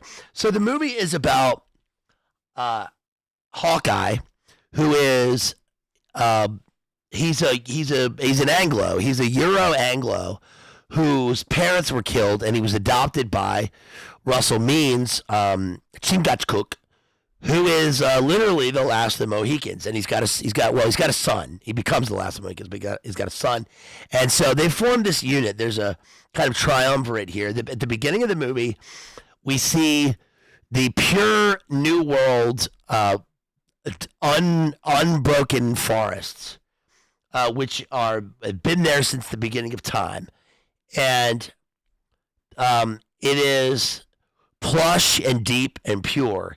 And the 3 of these guys are running through the woods, and that sets the tone for the movie because it's pure. There's a lot of running in this movie, and what we see is that they have they have flintlocks or whatever. They got long rifles, but this is a one-shot deal, and they're tracking a stag, and eventually they cut it off, and Hawkeye, Daniel Day-Lewis, is handed the rifle. He tracks the stag, and he makes his kill shot, and he gets it.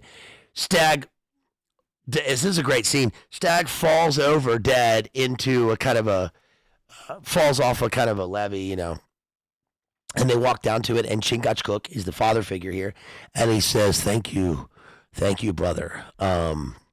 We celebrate your speed, your life, and what you have given us. And I gotta say, man, right away, this movie is very powerful. There's no bullshit in this. There's no. It would be easy to parody this movie for all that stuff, the Great Spirit, and they're doing their ceremonies and all that. But you know what? Just take it for what it is, and this is true. And these guys are, they're Mohicans. They're sort of Iroquois, and this is supposed to be, of course, kind of upstate New York border, and Canadian border. But it was filmed in North Carolina, in North Kakalaki.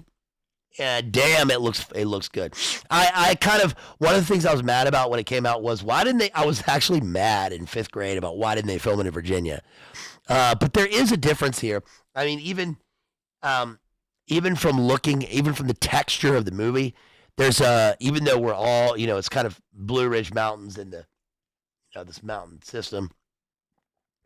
There's a difference between the kind of blue. There's a kind of a different green sheen, a plush color from the way the wilderness looks in North Carolina. That's different from Virginia, which is weird. That there's a slight difference, but it's a telling difference to anybody who knows the two of those things. And the reason I like this movie so much is because what they do at the beginning of the movie was essentially like how I saw myself in the world at the time. When you're a young boy, all the fellas in this hopefully can relate to this. I spent like all of my time outside. I know that's something that we all say, probably, and that we want kids to do now or whatever. But I mean, literally, when I think back on my childhood, I picture myself being outside. Now, yeah, I watched a lot of movies and television and all that. And I read a lot, and I've always loved school and all that stuff. But my free time, all seasons, was spent outside because all I did was play war. There was nothing better to me than riding my bike to what seemed like infinite, unending wilderness. And now I go to my old neighborhood, and I'm like, this is like a little patch of trees, but it seemed infinite at the time. Like, my friend, one of my friends, moved into he moved into the neighborhood, and I spent the night there every weekend at my grandmother's house, and then later, we moved in after she passed away. We moved in permanently, and I would go and I would play at his house, and his backyard, like, he just had a little backyard, but then there were these box bushes, and then beyond that there were sort of trees in between his house and the next house, and it seemed like Eden,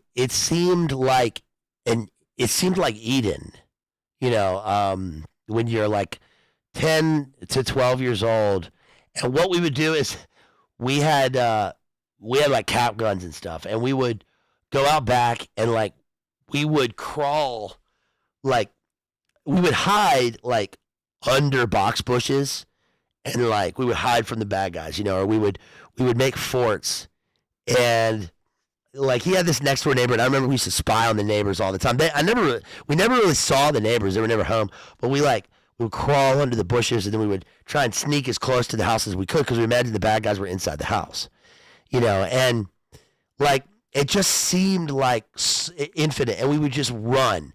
We just run through the like. I could. That's what That's at the start of my book Monarch. I read that to you guys. There's a passage in Ralph Waldo Emerson where he says what does he say? It's like it says like the boy the boy plunges headlong into the trees faster than he could set fire to the leaves. Right? It's like you're running so fast. You feel like you could fly, and like the leaves will catch fire. You feel like you are infinitely fast. Dude. That's the life force, right?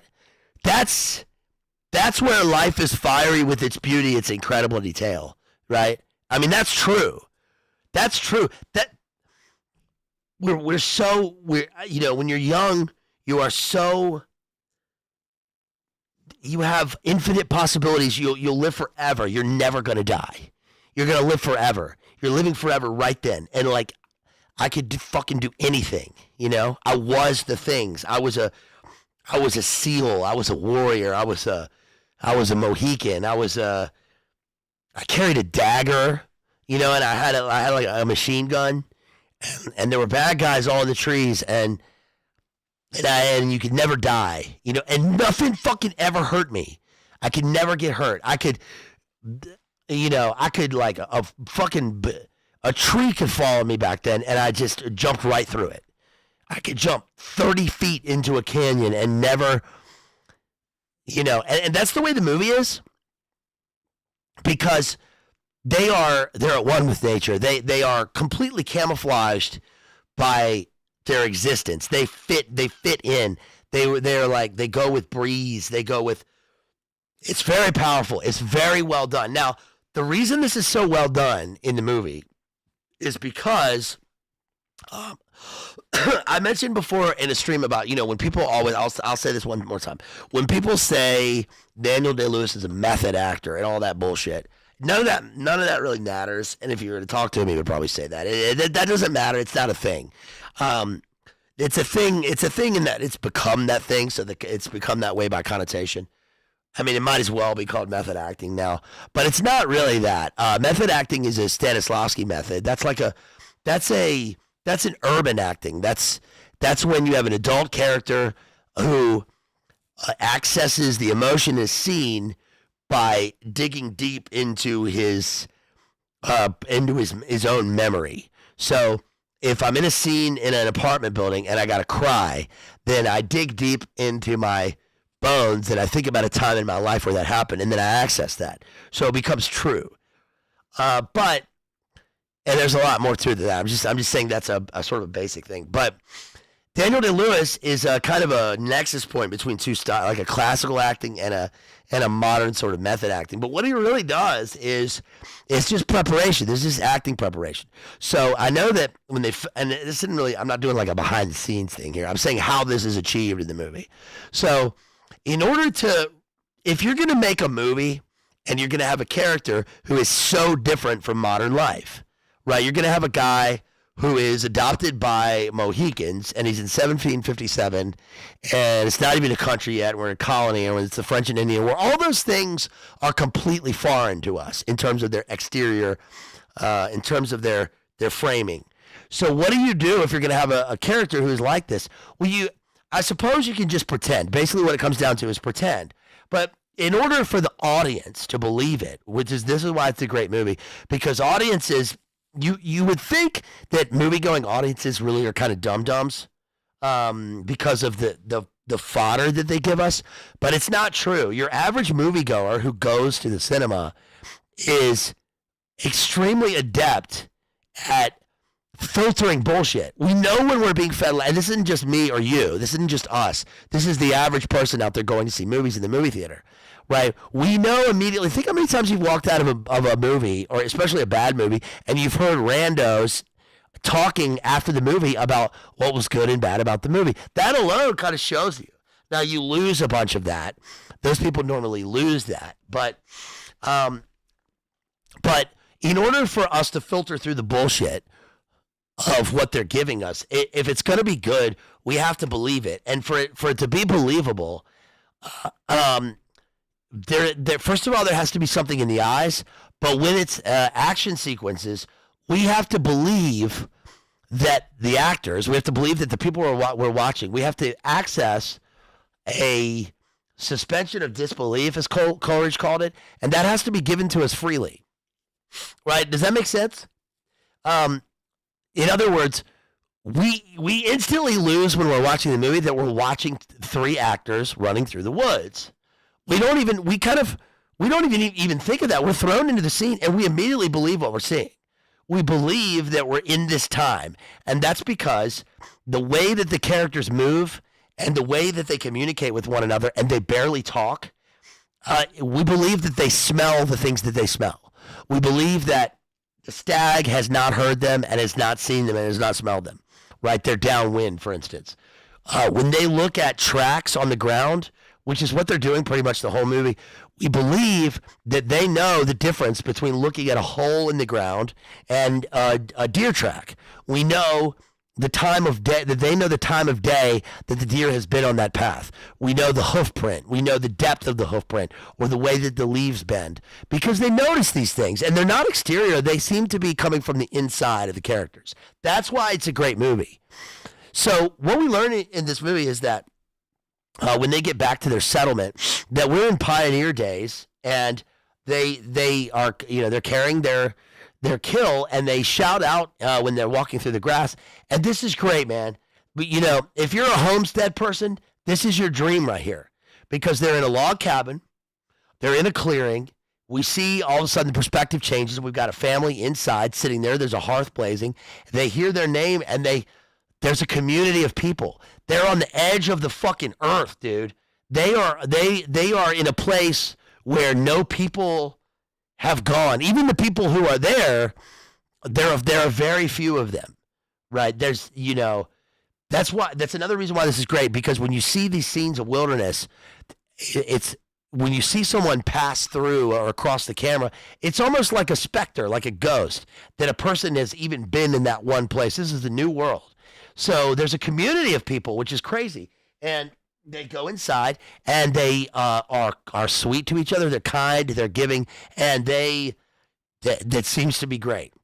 Well, of course we learned that the next day, the British are coming through and they're levying their troops for the French and Indian War. Okay. And the French at the time were extremely politically astute and had all sorts of alliances because of the territorial disputes and the colonial wars in the New World, and the English come through and they are serving their interests. I mean, this is at a time when the British Empire, right, which was to lose the American colonies, but that was a big loss. But they still owned a solid quarter of the globe. So, it's still all of this territory, right? But they come through and we see Jared. Do you notice that it was Jared Harris in the scene? It was Richard Harris's son. You called yourself a loyal subject to the crown? I don't call myself subject to much at all, right? Yeah, he never took an oath. Fuck that.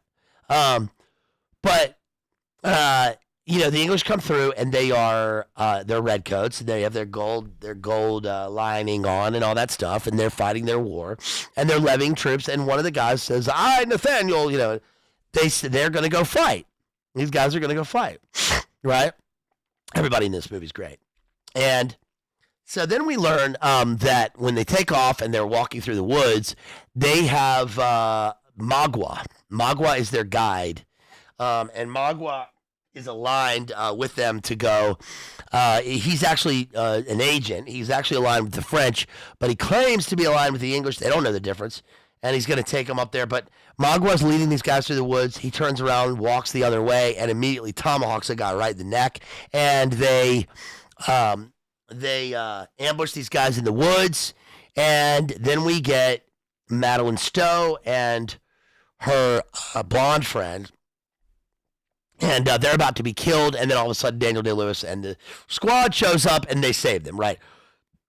First of all, yeah, Toledo, great point. Magua is probably, I'd say Magua is one of the top 10 villains in cinema, or, I mean, I don't want to say literature because, again, the book, Last of the Mohicans, the book is, look, I'm the canon guy. Okay, I know the canon of literature, and James Fenimore Cooper's prose annoys me. It's didactic and it's like they say in Amadeus. There's too many notes. There's too many words on the page. Just go back and look at the book. There's too much. There's too much in this story. It's too chunky. There's not enough meat on the bone. Okay. It's too full of fat, is the way I would describe this book. Well, anyway, Magua is one of the top 10 villains. Magua is solid sinew and all edges and cheekbones, and he looks fucking badass in this movie. Magua is very, very. It's not that he's cold. In fact, he's probably not cold. He's a hot villain. He's not a hot. I'm not saying that in a Skittles way. I'm saying he's hot-blooded, and I say that because remember that awful scene where this is a chilling scene. It's a chilling scene, but it's also warm because he cuts out the guy's heart and he says, "Paleface, before you go, know that I will wipe your seed from the face of the earth." And he cuts his heart out and he holds it up high, and you feel that hot purple blood streaming all over his hands, and he's got no smile on his face. Right? Sad. Very, very dark. I think Apocalypto took a lot from this, obviously. And that's Bazed, Mel. That's a different type of movie and a different group of stunning and brave indigenous people. We know that. Okay? And I don't want to hear any of y'all's bullshit about those people. Okay? My people. What I'm saying here, gray hair. He calls him gray hair. That's right, Circle G. Thank you. Gray hair. Know that before you perish, I will wipe your seed. He says the word. I just remember he said the word seed. That's what struck with me. That's what struck me in 5th grade, that he said the word seed. I thought that was very unusual. But, okay, so let's get to the heart of the movie. Get it? He just cut out the guy's heart. Let's get to the heart of the movie, which is the love story is one of the points of this movie. Now, one of the reasons that there is a working romantic relationship in this movie is that Madeline Stowe is the daughter of this general or whatever. I think it's Pete Postlethwaite, and it is Pete Postlethwaite, who also went to my drama school. That's why he's in the movie, by the way, because Daniel Day-Lewis put him in the movie. They were in the next year. They were in The Name of the Father together. And Pete Postlethwaite is great. He's great in this movie. He fits the role. I think she's playing this his daughter, but she comes from a buttoned up, highly formal, highly hierarchical, an elite group. And she just happens to be in the colonies, and she's modest, but she has their rules. There are rules for her to meet a man. Okay. Daniel Day-Lewis is obviously from the opposite side of things. He's running free with his family in the woods, and he's not subject to much at all. And he's kind of living this very, very Woodstockian dream of a life. I mean, this is pure nature and wigwams, right? But without the wigwams. They even say, what are you going to do in the winter? Well, we're going to go down to Kentucky. They can just go wherever they want. These are free people. So when they meet, there's a clash of cultures. But immediately you notice that when he saves her and they walk back through the homestead and they find their friends dead, by the way, in the grass. And she says, we're not going to just leave these people. We have to bury them. They should have buried him. When they're going to bury it, and he says, we leave them where they lie. And we learn later that the reason that he did that is because if they buried them, it would show their hunting party that they've been through there. They're going to know that anyway, though. They knew that anyway because they track them in the woods. And you see that these Canadian fur trappers and stuff are with them. And there's a scene where they're walking through the woods, and all of a sudden they stop, and then they back out. And of course, that's because they have chosen an Indian burial ground to hide. Brilliant. Speaking of which, that stream I did earlier tonight on TNT Radio, I forgot to mention on there that this part of the thing with this grave robbing and body brokering thing that's going on right now, this epidemic of grave robbing and body part selling. I read a piece from Dakota News or something like that, and basically it said that these Indian burial mounds are one of the main sources, at least there, for these body parts being sold and for skeletons. And they said people will set up camp. They'll come into a reservation, and they'll set up on top of an Indian burial mound with a bottomless tent. There's no bottom. The bottom has been cut out of the tent. It looks like they're camping there, and they will just dig and they'll harvest the bones. I mean, this is anyway. It's obviously desecration, but I thought that was interesting because it happened to tie in with exactly what happens. They camp out in they're sold. There's apparently a huge market for these body brokers. And one of the stories that it's not journalism. I was just reading Google articles. I'm not a fucking journalist. We were just talking about the phenomena, which is huge. This is breaking because of that thing that happened in Detroit with the cremation center where they found 189 rotting bodies inside a warehouse that people had just, they were telling people that they were cremating them and sending them back to nature. That's the name of their company. But instead they were just like shoveling up gravel from the parking lot and saying, here's your loved one.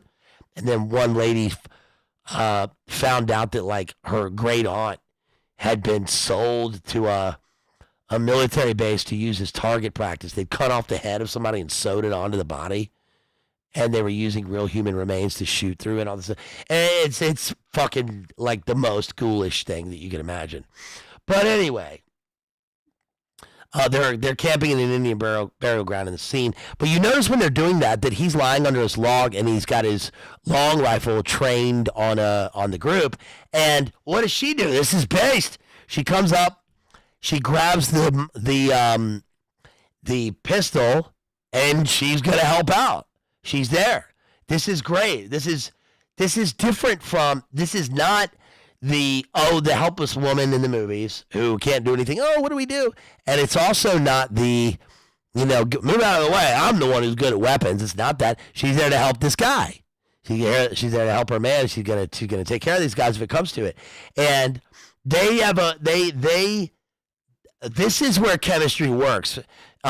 Madeline Stowe, she's an actress. She's in stuff, and she's you kind of mistake her for Mary Elizabeth Mastrantonio and some of these other actresses. But she's not replaceable in this. She's great, dude. She is beautiful and warm, and she's perfect in this. And you believe that those two characters are in love because there's the later scene where he says, "I will find you, no matter how far, no matter where you go. I will find you." And he's doing his hair. They have the same hair in the movie. Their hair gets tangled up. It's like two people with the same hair. But you believe that they're in love. And it's pretty awesome. Look, man, I don't give a shit about, watching a love story in a movie. That's not why I watch movies. But when I watch a movie, love is the thing. Love is, this is the year of love. This is the year of love. And if there's two characters and they're going to fall in love, I'm happy for them and I'm going to celebrate it because I want people to be in love. I want people to be in love, man. Not in a Woodstock way. I want people to be in love in the cathedral of nature in this movie, and I want them to fall in love. I want them to stay alive. Stay alive. Stay alive. But you know what? Fuck yeah, dude. Fuck yeah, stay alive. Like, you got to stay alive in the woods in 1757, especially when you're being kidnapped by Magua. Oh, fuck. Right? But you out there right now listening, you got to keep living. Yo, we got to keep living. We made it through Karanka, right? We made it through the lines in the sand. We made it through the bullshit, right? And we're here now. And we can go to movies and we can go to restaurants and all this shit. And Titan Point's going to shut down your AT&T and all that stuff. But guess what? We got to keep living. And we're all grown. We're all grown-ass people. We've all been through the hard times. Some have harder times than others, But we live in this fallen world and all that. And we got to make it through the hard times. And we're going to make it. We're going to, you guys, we're going to fucking make it. You know that, right? You know that? Did you know that? Hey, look, man. Aside from the movies and all the bullshit, let's get a little white pill in here, right? There's a lot of shit. And they keep throwing this shit at us and all the stuff. And I'm not here to say all the things. We all know. We're all in this thing. We know what's thrown at us every fucking day. Excuse me. I'm sorry for cussing so much, but it's Friday night. I feel like it's appropriate because I'm talking to grown ass people here, and we got to be real, right? But Kit, yeah, take my word for it. Take my word for it. We're gonna make it. That's pretty radical, isn't it? I think it's pretty radical. We're going to make it, Don't you know that? Don't you know that? Don't you know it, though? Don't you know it? Look, we made it through the shit. Look, man. I was there, man. I was in the shit, right? I was there when the shit happened. We were there. We saw the lines drawn. They said, you got to do this thing. Everybody in the world's doing this thing. They all said, you got to do this thing. And I said, fuck no. And I'm sure you did too, right? There's no way. Look, were you there? Were you like this? Because, Jethro knows this, right? Maddie knows this. Block Party knows this. My friends know this. The thing happened, and we all said to each other, we said at the time, the first day that they said this is the thing that the world has stopped, and they said this is the thing now and everybody's getting this. Were you there, and did you say this is what they're going to do and there's no fucking way? Did you say that? Look, if you didn't, I don't know, whatever, okay? But if you did and you were there, think how fucking great that is, dude. You're going to make it. You're going to make it if you made it. If you made it through that, you're going to... Sounds like I'm just talking. If you took this out of context, you'd be like, this guy's schizophrenic. No, I'm being serious. I'm being fucking serious. I got a smile on my face because this is something to smile about. This isn't an ironic smile. I have a light mood here because we know the things that we know what we're going to do and not do. And you won. You took home the W. You took home the dub. You had your line. You had your line. They always said that. They always fucking said that. That was their word that they used for all those times when it didn't matter. When it was all about the bigger events, they said the line in the sand. They're drawing the line in the sand. We're going to Libya. There's a line in the sand. It never meant anything. That was a bullshit line. And then guess what? Then they really did draw a line. And then they told you that there wasn't a line. But we knew there was a line, and guess what? You're not going to step over it, and I'm not going to cross it, right? I know where the edge is, and I'm not fucking doing that shit. I know what I stand for. I know what I believe in. I know who I believe in. And I know that all those things and all the ghouls and goblins and all the demons and all that fucking shit gets a boot up its ass, right? Right? I know it, and I know who does it, right? Who does it? Well, the king of the universe, God, Father, Son, and Holy Spirit. Christ comes back and puts a boot up Satan's ass, and that was part of that. I'm not saying this in some kind of, like a, an Olstein way or something like that. I'm just saying, I'm just talking to y'all. I'm just a dude who's talking to you guys, right? I don't know how I got on. How did I get on this? I just mean, look, man. Yeah, life is, man, look. If you can't walk around in the day and with all the bullshit going on, if you can't walk around in the day and see the light in people's eyes, Jerry was talking about this. If you can't, see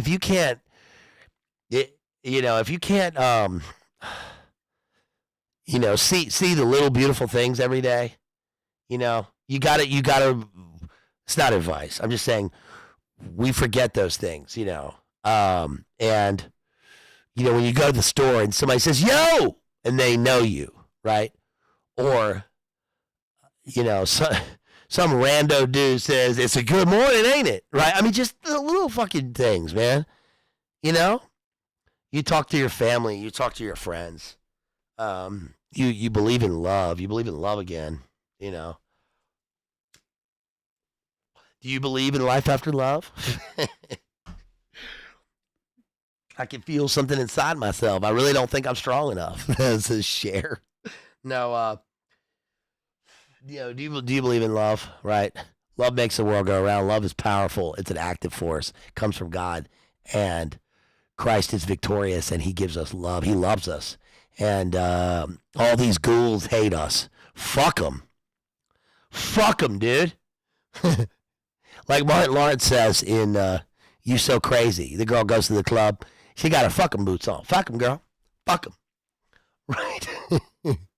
Yeah. Are you share pilled?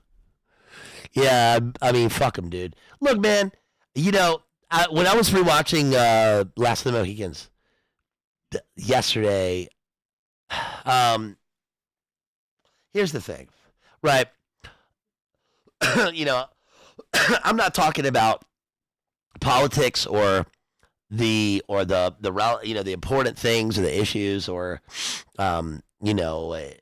life advice or any of that stuff. Those things are great. But I don't you go to your people for those things. Or whatever you do. But movies and books are just as, if not more important than a lot of those things, because what books do is they transcribe the words of people throughout time and they never change. And what's really great about books is that the subtext, it's actually what's written between the lines and between the words and between the letters that's important. There's a kind of an open secret code in books where you read these symbols on a page and they bring images to your mind and they open your soul to beauty in life. And it's something that, ironically, you can't put into words a lot of times. That's why we do analysis. That's why we try to interpret things in a figurative style. We look at metaphysical beauty because when we look at concrete images and concrete beauty or concrete words on a page, we read into those things and we see that, it's like sometimes it's like an angel has written a text in gold, right, on vellum for us. And it's right there, it's written right on our heart. And we don't forget those words, the best words in the best order. Film does that too. We're not just watching people play acting on a flat screen, right? We're watching things that are true, and they help us. They inform us about our own lives. If you think back to the first time that you fell in love, and that's a thing that we all know exists, and it's there, and it's potent. And it's powerful, and it's a double-edged sword. It's so powerful that it can also hurt you the most. But it's a beautiful pain, right? Love is a beautiful kind of pain, and we all know those things, and no matter how much we talk about it or whatever, it doesn't ever do it justice. It's actually being inside of that moment that counts, right? When you connect with another human being and you look in their eyes and this is like falling in love for the first time. When you look at someone's eyes and you go from being a person who really, I guess, wants to just be there existing or to take, and you realize that all you want to do is give, right? That's what love is when you love another person, I suppose. Right, when you want to do anything for them, and simultaneously, in your heart that you go from wishing that they would love you like that to knowing that they love you. You can see it in their eyes, you can hear it in their words. When you're a man and a woman looks at you and is in love with you, you see a transparent crystal beam, going straight from the beginning of the world through her eyes right into your heart. And that is I said a bunch of words, but there's no real words to do that, right? So when you watch film and you see people in love in a movie, no matter the setting, you remember those things. They echo to you, like from beyond. And I know I'm making a lot of Last of the Mohicans, right? But I just think it's a great example of that. And what's actually more powerful than the romantic relationship in this movie is first of all, the contrast between Magwa's pain and his hurt, because we learn why Magwa is the way that he is. I mean, even his name sounds like it sounds like mud. It sounds like Magog. It sounds like malice. It sounds like a guttural stone dropping on somewhere someone's heart used to be. It's a great word. It's a great name for him in this movie. But we learn when he's talking to the French guy in the wilderness, his sort of handler, he says in the third person, English came through and they took Magwa's family. They wiped out his family, right? So he has a reason. Now, that doesn't, but I'm saying that's what makes it a great movie, because he has a reason for being this, and we believe him. We believe that he's driven by revenge and hate, and he's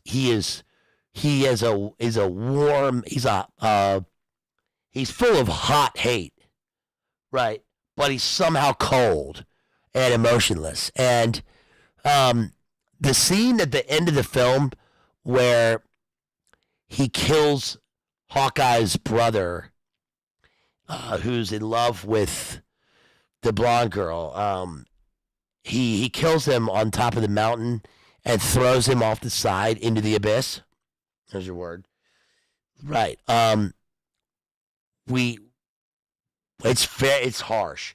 And then we see Chingachgook come around the corner, and we don't hear his voice, but we see him yelling out. And that's perfect, because we actually haven't heard him speak. And we see him yelling out, he has a silent shout, right? And he's not there in time. And then when the girl steps over to the edge of the chasm and turns around like she's about to unalive herself, do you remember what he does? This is great. This is Magwa. It's not sympathy, but he has his bloody dagger in his hand, and what does he do? He lowers it. And he holds out this is great, dude. This is fucking great. This is cinematic poetry. I mean, this really is. As hokey as that sounds, as fucking, like pedant, just the pedantic nature of cinema and all that bullshit. This is real. So what he does is he holds out his hand, and do you remember what he does? He's holding out his hand, and he goes twice. And that is the definition of showing and not telling. We don't need words. We don't need narration. This is coming from his heart. This is a moment where Magwa had a hole in his heart, and he does not want her to do this. Don't do it. Don't do it. But we know, because this is a film, because there's a narrative line, there's a trajectory, and we know that she has to do this. The love of her life is gone, and she's in pain, and we know she's going to do that, and she does. And what does he do? First of all, we look up and we see her falling from below. It's very, very okay. All right. One thing I haven't mentioned about this movie is that the soundtrack, the score to this movie, is by far one of the most compelling, most perfect musical scores to any movie. It fucking rocks. The music in this movie, dude, I'm going to go hoarse talking about it. The music in this movie fucking rocks. It is so good. It is perfect. And Michael Mann made the last 3/4 of this movie he's running up a hill, right? We're running along with these guys, and the action is peaking. It doesn't stop. It keeps going. It keeps going. It keeps going. It keeps going. It keeps going all the way to the top of this mountain. And so she does that, and there's more. And the music is driving us. It's hypnotic. It's driving us. It's Celtic. The music is it's weird because we're in the New World, and we've got Ulster Scots and Huguenots and French and all these people, and then we got Mohicans. I love the scene when they're playing lacrosse. By the way, I like that scene. But we've got this Celtic music. It's primal, right? And it's driving us. It's driving us. It's driving us. It's driving us. It's driving us. It's driving us. It's driving us. He dies. It's driving us. It's driving us. Don't die. It's driving us. It's driving us. She goes. It's driving us. Get up there, Chingachgook, and fight your duel. So then Chingachgook makes his way through this line of guys, and then we have the final duel here. Dude, I cannot. It's so well done. This guy, he's the father. He's the last of these guys. His son has just died, and we know he's gonna get through these guys. Hawkeye's in the back. He's picking up flintlocks. This guy's dead. This guy's dead. This guy's gone. This guy's gone. Right? He's gonna make his way through. He's got his weird weapon, and he takes up Magua. Puts aside, he stands in a duel stance. He's got his tomahawk and his dagger. He's ready for the fight on the edge of the mountain on the cliff. This is the fight of all fights. This is the fight for the last of the Mohicans. Their family line will die. There are no more of them. He's the fucking last guy. He's the last guy. He's the last one. Right? And guess what? He fights his duel, and what do we get here? Dude, what do you remember this? Look at this. Look at this right here. Look at this. Look at that.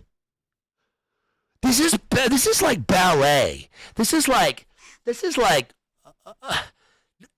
is unbelievable. I can't believe that they did this movie. This is so I'm sorry. I know I'm sparking out about this movie, but this is fucking great. How can you look, man? Dudes being dudes, if you're with the fellas, this is it. This movie has love. It's got duels. It's got action. It's got woods. It's got war. It's got nature. This is American, right? This is an American movie. And look, even look at the way this is framed. This is a real place, man. This is a real fucking place. Look at the background. Look at this is the cathedral of nature right here. Look at the clouds. Look at the landscape. Look at the green mountaintops and the hills. Look at what God created for you right there. And then we've got these two guys fighting at the edge of time, at the edge of their lives, right? He's the last. He's the last. And even the way that the ground is slightly inclined, right? We've got the good guy on slightly higher ground, right? He's noble. He's noble. He's standing there with his weapon drawn. And look at Magua. Dude, I cannot tell you how much I'm not trying to spurg out about this movie too much and say, I don't think I'm overestimating this. Wes Studi right there. Magua on the right. Look at how he's standing. He's there. Look, man. There are a million different ways you could frame this scene right here. There are a million different things you could do with this. It's endless, and there are a million different ways that this could go wrong. And yet we have this dude. Yes, Circle G. He dies like a fucking G. He's standing there with his head held high. He's gonna take what he knows is coming to him, and he's not a bitch. He's standing there like a man. He knows he's done these things, and he's bad, but he's standing up, and he's looking at this guy in the eyes. He's got his chin out, and he's leaning towards him. He's leaning. He's got his hands down. He's been wounded. His elbow's been broken. He got stabbed in the fucking spine by that weapon, right? He's got his tomahawk lying on the ground. He's standing there, and he's going to take it. He's going to take it. And he does. And he falls. And he falls. And this is they don't do this in movies. They don't do this in movies. I mean, because there's no words. There's no words. This is where, I really think, look, man, I've seen this movie a million times. This never gets old. I feel fucking power. I feel energy surging through my veins when I watch this. I go, dude, life is so beautiful. We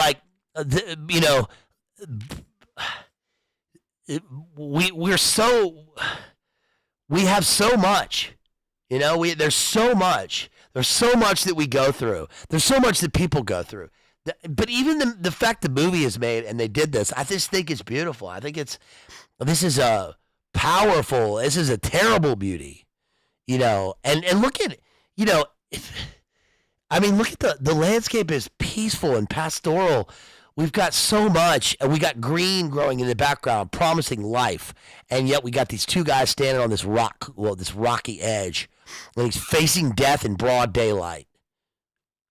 And Circle G, I think you said he looks relieved. I mean, yeah, he doesn't flinch, and it's almost a relief, right? To take what is you deserve, what you had coming, and it was a fair fight. That right there is something we don't really get. People don't really have a concept of in the modern world, right? So, where you have, this was Coriolanus and Elphidius, where, Toledo said, yeah, take your children through the forest while the toddlers play among the trees and you read your books.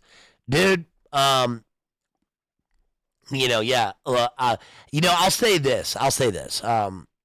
It's probably now that I'm older, I think it's, the universal.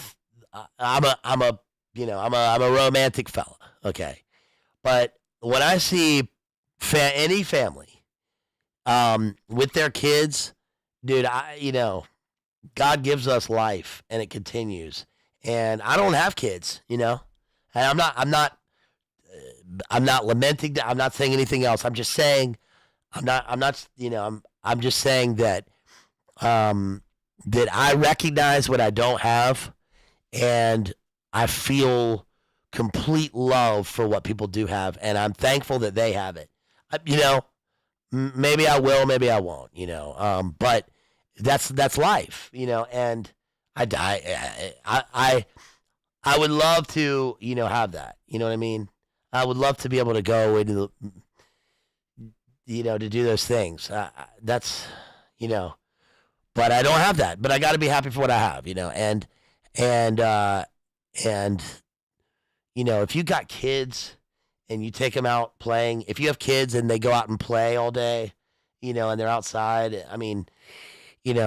think of when you do that when you're a kid. And there's something that I've been kind of rediscovering in literature recently. I touched on this in the last stream, which is that a lot of Shakespeare, for example, is thank you so much. Hey, thanks, Mark Turner. You dropped $20 and said you were born to do this, BLA. Hey, thanks so much, man. I really appreciate that.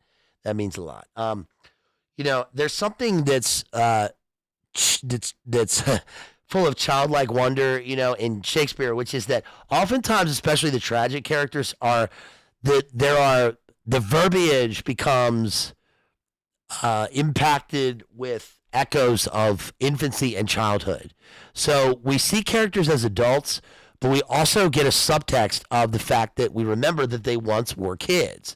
And it's very weird how this is possible. But Shakespeare manages to do this, even with the inclusion of certain characters. This is why Macbeth is such a villain. A hero villain. He's a protagonist villain in Macbeth because they don't have kids. And Lady Macbeth makes her speeches about, she makes these horrible speeches. Part of that I think is you kind of feel, and I did this in the Macbeth analysis, that she is probably in the coven and that she had made a sacrifice. That's why she's the way she is. And that is a sort of been secretly from the inside, this sort of gang stalking of Macbeth by these weird sisters, like as if Lady Macbeth is part of this. And that's what leads to this sort of blackness in their hearts, right? That's why Macbeth is purely adult. He has no childlike whimsical wonderment in the play. All of his language and all of his verbs are completely now, right? They're all in him now. It's not even, I used to think that Macbeth was pure megalomania, but it's not even that. It's something else. It's almost a purely occult, right? Being driven. He's taking action. He's active in his choices. But he is, when he says he bears a charmed life, it's a charm that he knows deep down what Banquo said, which is oftentimes the instruments of darkness will win us with their honest trifles, only to betray us in deepest consequence. They're just going to pull the floor out right from under you. You're going to fall into that hole. But for instance, with Hamlet, Hamlet has his father shows up. He's a demon. It's not really his father, but it's a voice from beyond. And so therefore Hamlet is still the child in the movie. He's grown, but he's the son of the other Hamlet. He even has his namesake. But we all were kids, and we lose contact with. We oftentimes, especially in the throes of modernity, can lose the purity of what we had. I feel like my memory has allowed me to be active. I live in those moments in an active sense. I feel like maybe more than most. I don't know. But I recognize those things for myself. I remember viscerally what it was like to play outside when I was 4, when I was 3. And I think that with a movie like this, this is a state where almost where adulthood and the kind of innocence of childhood sort of merge in a way in this movie because of nature. They're outside in the pureness of nature, and so they have the darkness of war, but they also have the blood and the passion of living outside. It allows them to live.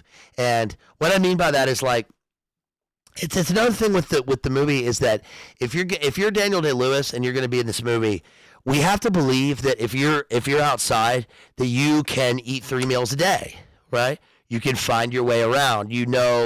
The points of the compass. You know where the sun is going to set, even when you're under the triple canopy, right? We know that you know where to find water. And I think that as an adult, if you were to be placed into the midst of in a nowhere spot in the zone in Appalachian, you would probably have a hard time making your way through that. Most people would.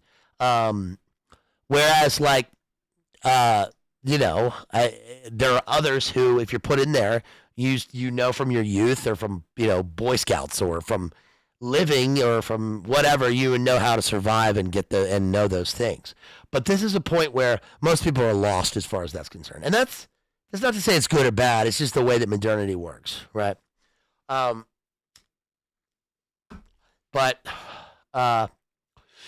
Yeah, I mean,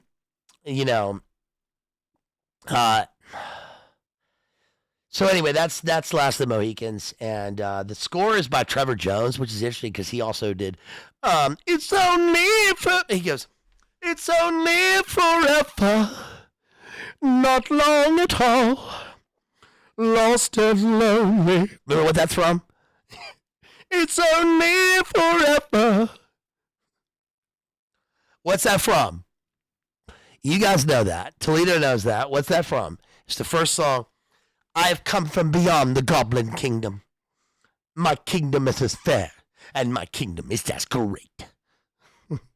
What's that from? Another famous line from the movie. Well, come on, feet.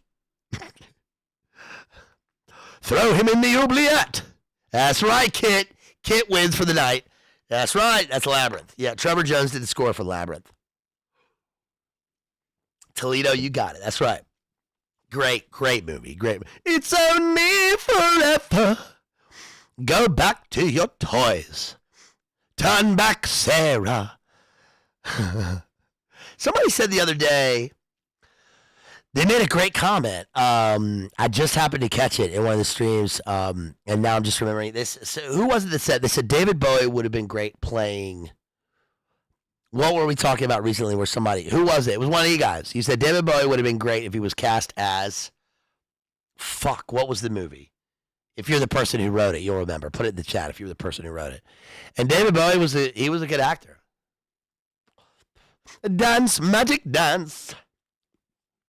As the world falls down, falling, falling in love.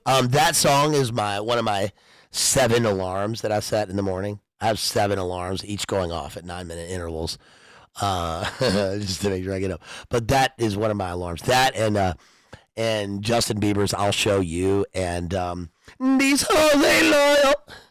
Chris Brown all have similar opening synth line sequences. So they're good. They're good wake up songs. It's only as the world falls down. Yeah. So anyway, yes, he was great in The Prestige as Tesla. He was perfect in that. We did. Yeah. Listen, go back and watch my Prestige analysis. We did the book and the film. Not many people. Not many have read the book. Not many know this, but we read the book. It's a great book. So. Yes, don't forget we still have Collateral to complete. We're doing our Michael Mann mega stream here. You know, he deserves this. I like Michael Mann. We did Heat already, of course, in a different stream. You remind me of the babe. What babe? The power of voodoo. Who do you do? You remind me of the babe. Turn back, Sarah. Throw him in the oubli. I love how he offers her the 3 crystal balls that he's juggling. That's his gift. She's like, no. Prestige is so good. So good. It's a good book. It's a great movie. I mean, that might be the last time that Christopher Nolan was really great. I know people love Christopher Nolan's movies, and they love Interstellar, and Interstellar's good, you know. And they love his Batman movies and all that, and they're great for the spectacle. But his last true great film was Prestige. It really was. It was original. You know, it had Mark O'Kane. This is the turn. So it's rewatchable. Listen, make sure you like and share, guys. Leave comments afterwards. Go back and watch my Shakespeare analysis, and don't forget, please support me. We've got the super chat links. You can super chat. You can ask a question. It would honestly really be much more helpful. I mean, it would be just as helpful if you drop the links. I mean, if you I'm gonna drop some links right here. Real quick, Cash App, PayPal, Venmo, those are very helpful. They get right to me. I don't have to wait. I don't have to wait a month, you know, because you got to wait a month for the other ones. Listen, man, I'm thankful for every anything people got, even their comments, their suggestions, their emails, whatever you got. So, thank you so much. Really appreciate that. Oh, nope, there goes my lamp. Hold on a second. Let me fix my lamp real quick. Then we're going to get to, I even taped it down. Fucking bullshit. Here goes my light. So we're going to get on to Collateral here. Tom Coombs Collateral. And before I do Collateral, let's see. Oh, for Super Chats, you have to wait. Yeah. I mean, this is, it's not really important, and, you know, it doesn't really matter. But for Super Chats, so, for instance, this is, so, this is February 23rd, so it will be a solid month, you know, plus the 30% cut they take. They pay out once a month, and it's a month later, plus it's 30% cut, so, you know. That's what happens. The other ones get to me right away. But it's, you know, that's whatever. No, don't say you won't use it again. I mean, do whatever you want, people. Do it or don't. You know, it's up to you. I'm thankful for you guys just being here. So let's move on. Let's move on to Collateral. So before I do Collateral, let me just say this. So Sam Hyde recently did a great bit. Surely you guys watch Sam Hyde. You watch Perfect Guy Life. Surely you watch Hyde Wars, you watch Dawn Stream, you watch IG's Dude, you watch the clips, you watch Gum Road and all that, you watch Fish Tank, I don't know. You know, but Sam, I mean, it just kills it every time. And I'm a big Sam Hyde enjoyer. And he recently did it was just a conversation he was having. The judge on Fish Tank 2 was having a conversation with Alex Stein, was on there actually. Alex Stein, shouts out Alex Stein. Was on there, and they were talking about Tom Cruise. And I found this very interesting because this is pretty much exactly like what we've these things go around, in the kind of zeitgeist of the circles. And I found it interesting because this is a very specific point, and it's something that kind of echoes what we've been talking about for a long time, which is promising to hear this because it's great to hear people with original ideas, of course, and also being stifled by other people who don't really get it. And Sam was basically saying that he said Tom Cruise is there's no way to put this. I think probably the closest thing would be to say like a tour de force because that's sort of all encompassing. But, I've talked a lot about how Tom Cruise I think is really important, and I really like him because he is not just, hey, thanks for the, thanks for that first super chat there. Shouts out to Naylor for that $20 super chat. Really appreciate that. Thank you so much. That's big time. Thank you, Naylor. Really appreciate that. Tom Cruise is, whether you like Tom Cruise or not, you may not, and that's fine. But there's no denying that, first of all, Hollywood, which, whether it deserves to be saved or not, he kept it afloat during the Carunca, right, with Top Gun Maverick. He did. He absolutely did. That movie, just in terms of monetary gain, made more in revenue than they weren't making movies. No movies were coming out, and he made that movie. And whether you liked the movie or not, it was something that represented pure entertainment. Now, I know that, we've done High Concept, and we know about Military Industrial Complex. We know about Top Gun 1. We know about military cooperation with the movies, how they drive, recruitment, all that stuff. We know about all that. But what I'm also saying is that Tom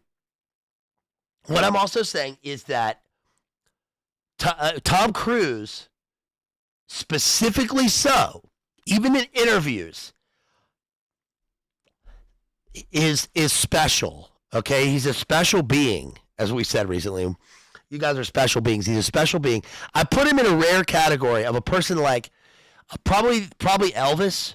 And when I say Elvis, there's an interview that Elvis did where you've probably all seen this, where the lady asks him, she says, "Sir, Elvis, a lot of your people in the entertainment industry are making statements about Vietnam and how they support the war or don't support the war.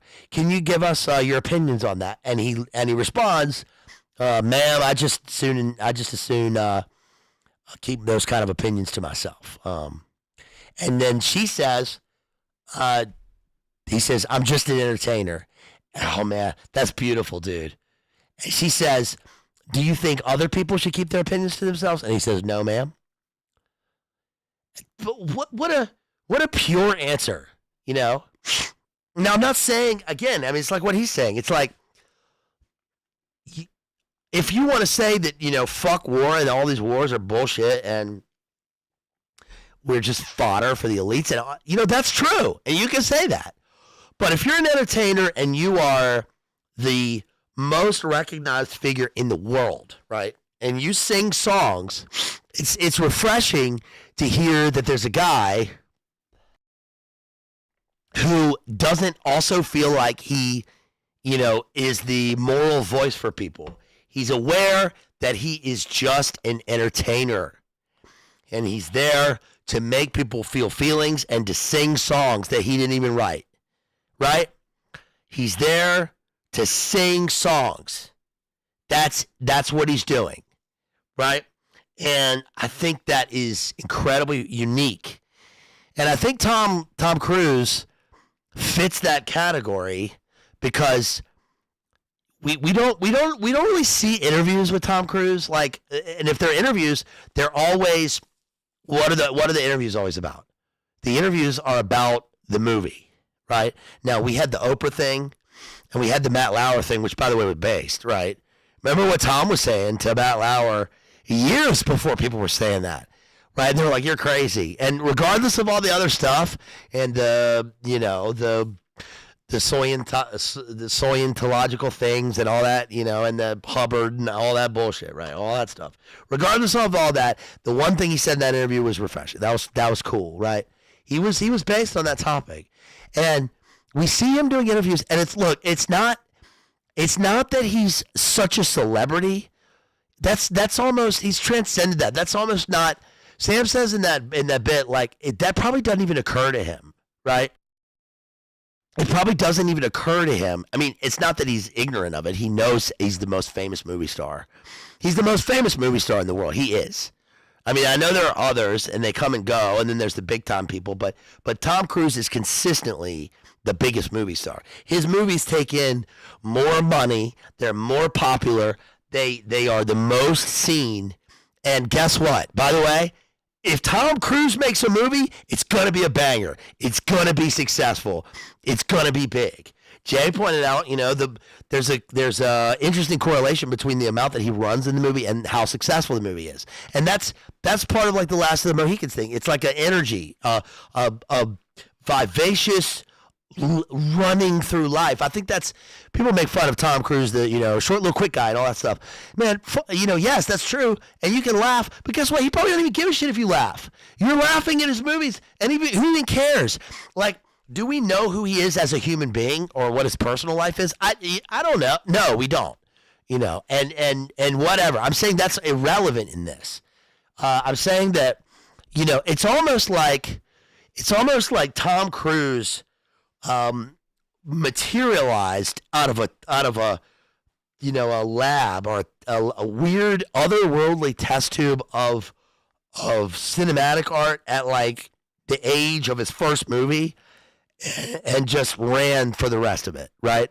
It's like, this guy was born to do this. He was born to, Sam points out, like, if it wasn't movies, it would have been something else. There's he drives fast cars and he flies planes and all this stuff, but that's for real. So Sam pointed out that, like, when he drove his first Indy car, it's very difficult to drive a Formula One car, to even get in the car, first of all, but to drive it and to have, know how to drive it. And so his first,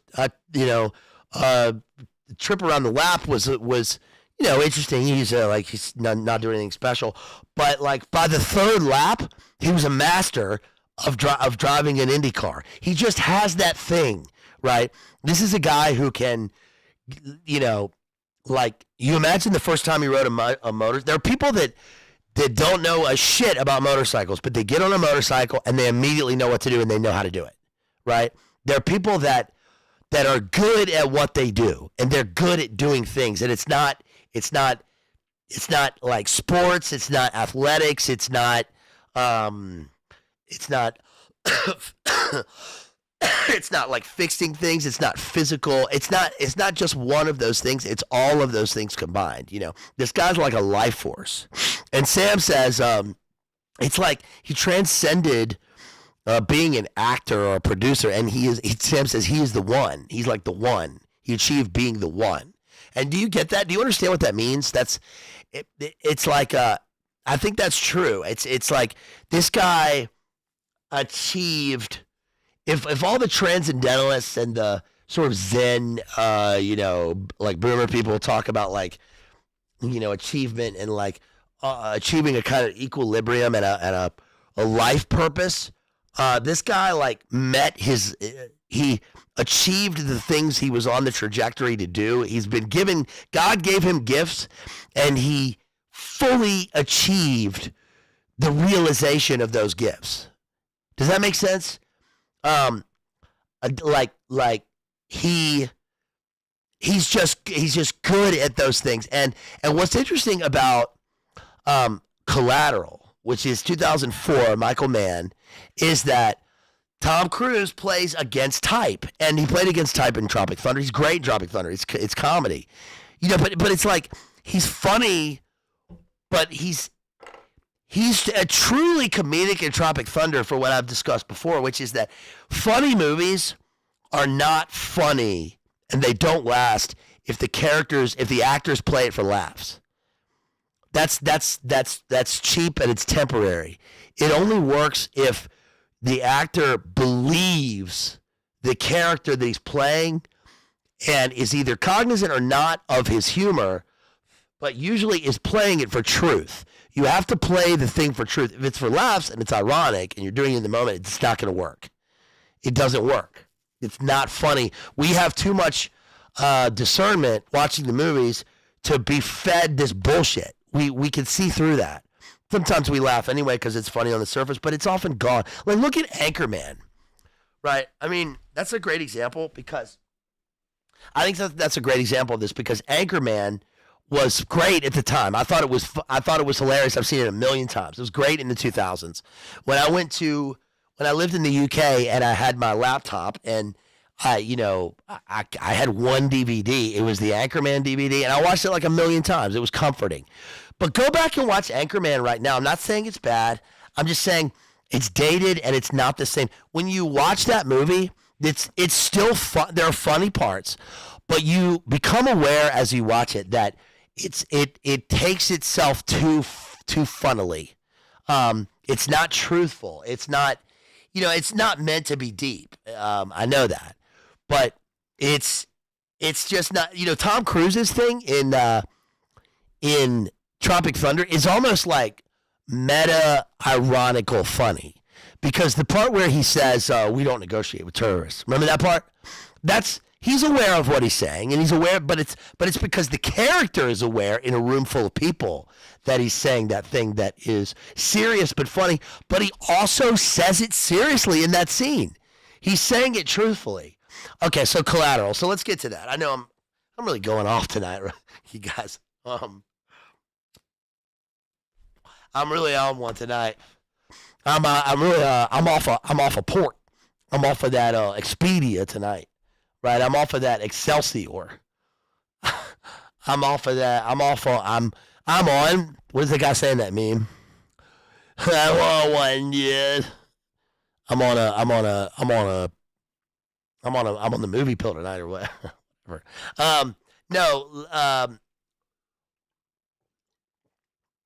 Collateral's great. It's got a great cast.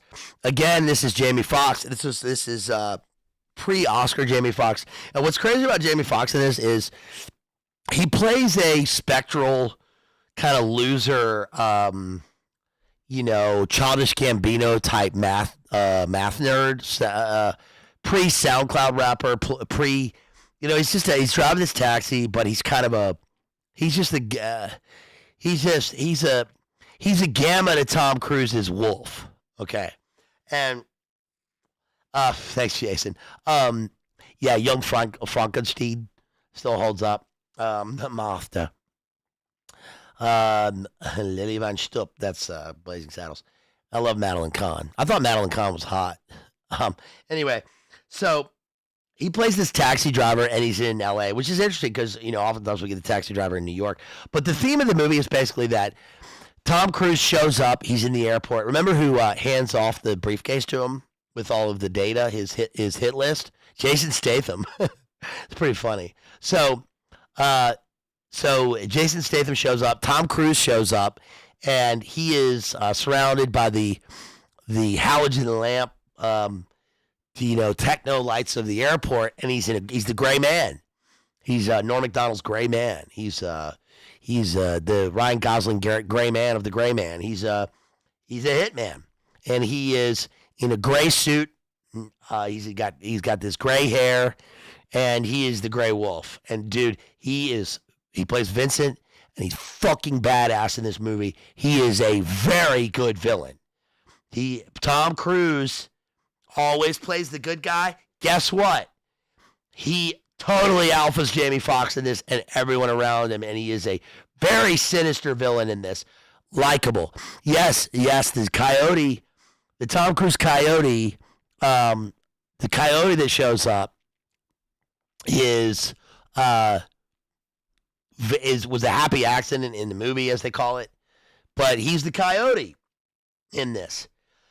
Not the coyote, the political coyote. I'm saying he's the roaming predator in this urban landscape of nothingness. So Tom Cruise shows up. He gets a taxi.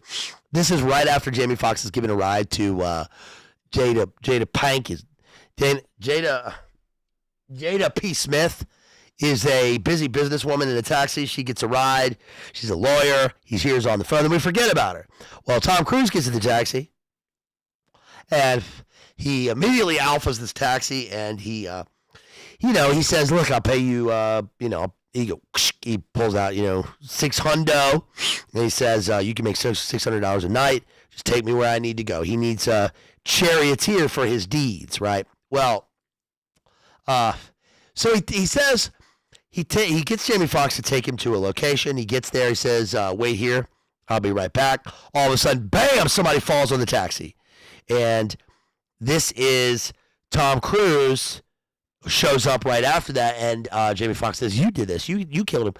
And Tom Cruise's response is, "I didn't kill him. The bullets and the fall killed him." So, in other words, there's a removal from the. It's not that he's psychotic. It's not that he's sociopathic or psychopathic.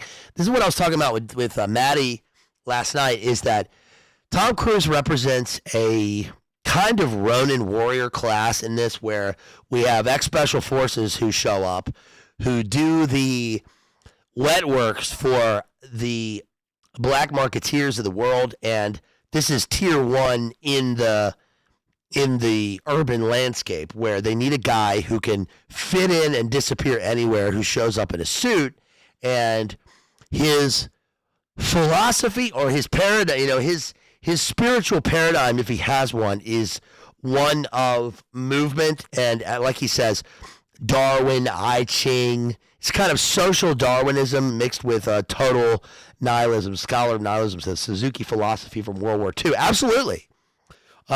He is a kind of, he represents something that is, I would say, apart from the kind of, the serial killer type. He's not that. He's more like, I've got a great book up there on, I got all these French Foreign Legion books, and I've got a great book on ex-Foreign Legionnaire who takes contractor work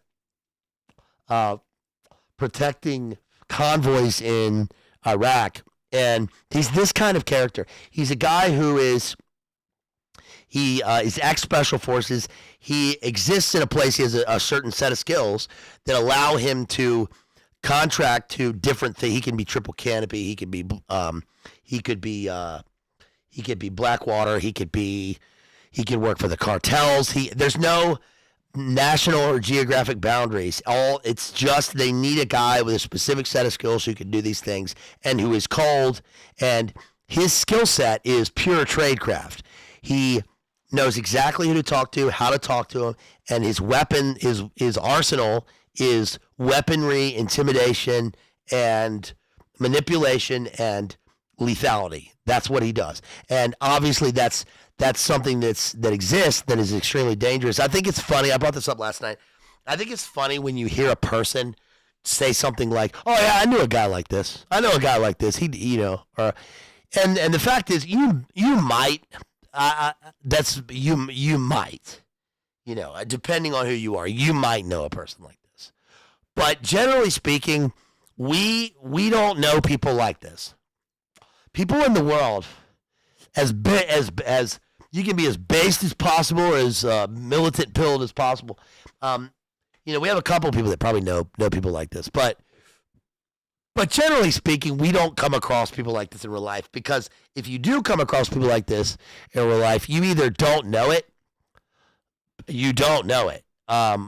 or you will only know it for a short time, because to come across someone like this is to come across an instrument of pure lethal force. This is death, right? This is and that's it. You don't want to come across people like this, and it's not even good guys or bad guys. These are people that it's almost irrelevant in that sense in a lot of ways.